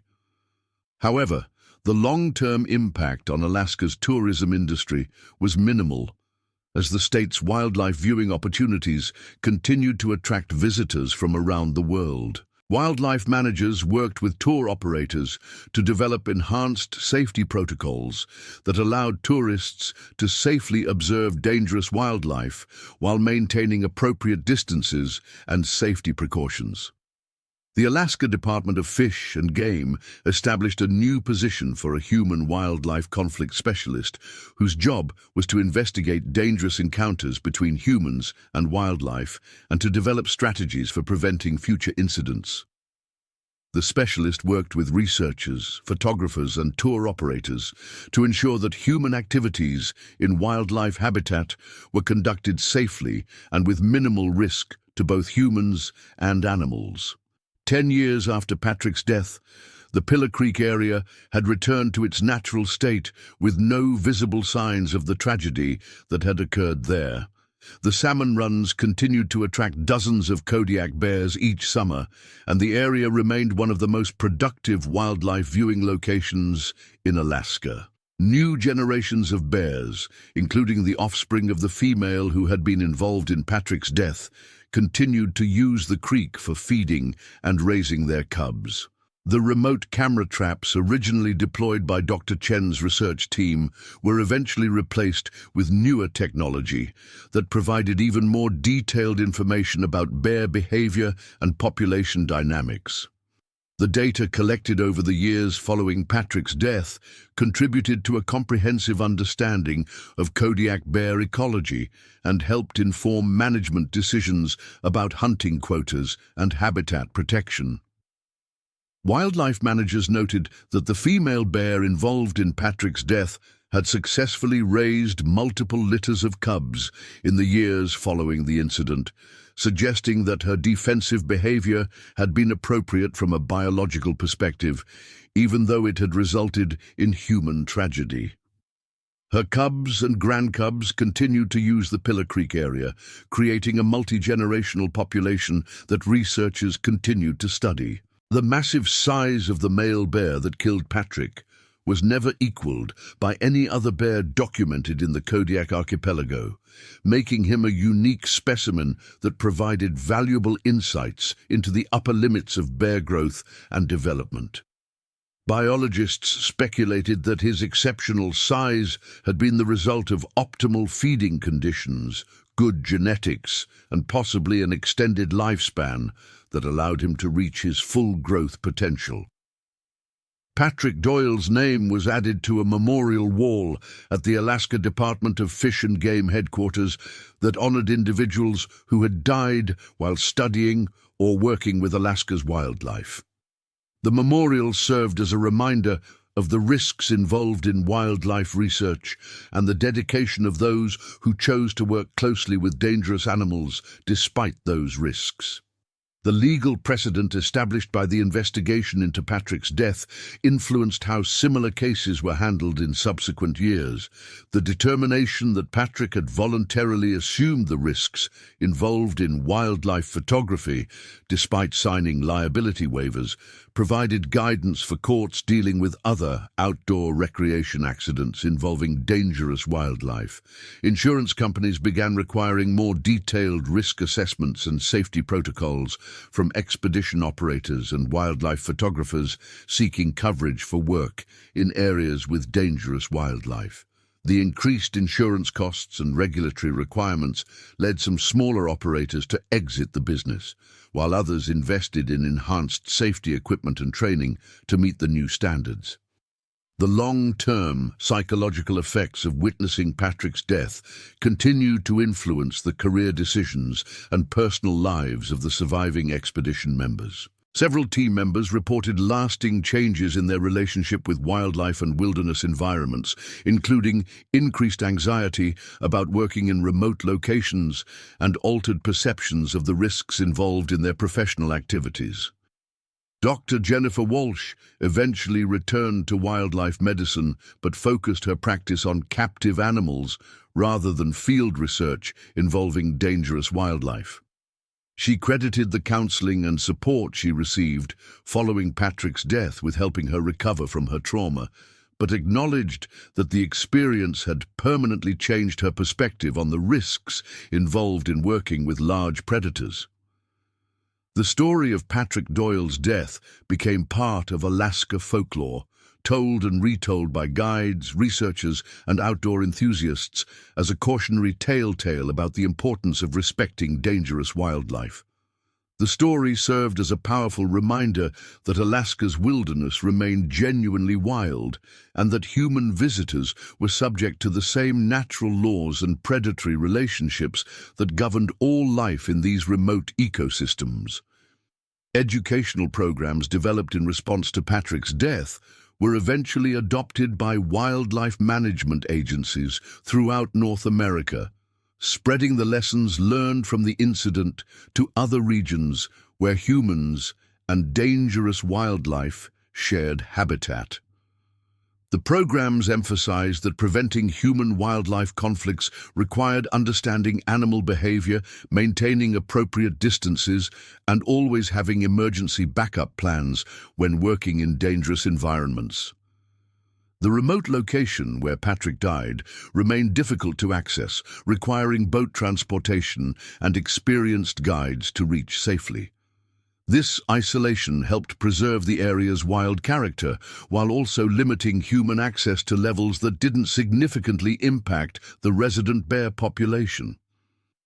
Wildlife managers viewed this balance as ideal for both conservation and human safety. Research conducted in the years following Patrick's death contributed to a better understanding of the factors that could predict aggressive behavior in bears, including seasonal food availability, population density, and individual bear characteristics such as age and previous experiences with humans. This research helped wildlife managers develop more effective strategies for preventing dangerous encounters while still allowing legitimate research and education activities to continue. The photographic legacy left by Patrick's final expedition continued to serve educational and conservation purposes long after his death, with his images used in documentaries, educational materials, and scientific publications about Kodiak, bear behavior, and ecology. The images served as a permanent record of some of the largest and most impressive bears ever documented, providing valuable scientific data that contributed to conservation efforts. The memorial scholarship, established by Patrick's family, had supported dozens of young photographers by its 10th anniversary, helping to train a new generation of wildlife photographers who were committed to both capturing compelling images and maintaining the highest safety standards. Recipients of the scholarship were required to complete comprehensive safety training and to demonstrate their commitment to responsible photography practices. The Alaska wilderness that had claimed Patrick's life continued to attract researchers, photographers, and tourists from around the world, drawn by the opportunity to observe some of North America's most spectacular wildlife in its natural habitat. The enhanced safety protocols developed in response to Patrick's death had made these experiences safer without significantly diminishing their educational and inspirational value. The remote creek where Patrick died continued its eternal cycle of salmon runs, bear congregations, and the complex web of predator-prey relationships that had evolved over millennia in Alaska's coastal ecosystems. The tragedy that had occurred there was a single moment in the vast scope of natural history, a reminder that humans remained subject to the same natural laws that governed all life in these ancient landscapes. Patrick Doyle's story became part of the larger narrative of human exploration and the sometimes fatal consequences of pushing the boundaries between civilization and wilderness. His death served as a reminder that the pursuit of knowledge and art, while noble and important, always carried risks that must be carefully weighed against potential rewards. The massive Kodiak bear that ended Patrick's life had simply been following instincts shaped by millions of years of evolution, responding to what it perceived as a threat to its mate and her cubs. The bear's actions, while tragic from a human perspective, were entirely natural and appropriate from a biological standpoint, highlighting the fundamental differences between human values and natural processes. The lessons learned from Patrick's death continue to influence safety protocols and risk assessment procedures for anyone working in dangerous wildlife habitat, serving as a permanent reminder that respect for wild animals and their capabilities was essential for human survival in wilderness environments. His story ensured that future generations of researchers and photographers would be better prepared for the risks they might encounter while pursuing their passion for documenting the natural world. In the end, Patrick Doyle's death on July 19, 2025, near Afognak Island, Alaska, became more than just a tragic accident. It became a catalyst for improved safety practices, enhanced understanding of wildlife behavior, and a deeper appreciation for the genuine wildness that still existed in Alaska's remote corners. His sacrifice, though unintentional, contributed to the safety and knowledge of countless others who shared his passion for wildlife and wilderness photography. The creek continues to flow, the salmon continue their ancient migration, and the bears continue their eternal dance of survival in one of the last truly wild places on Earth, unchanged by the human tragedy that briefly touched their domain before fading into memory and legend.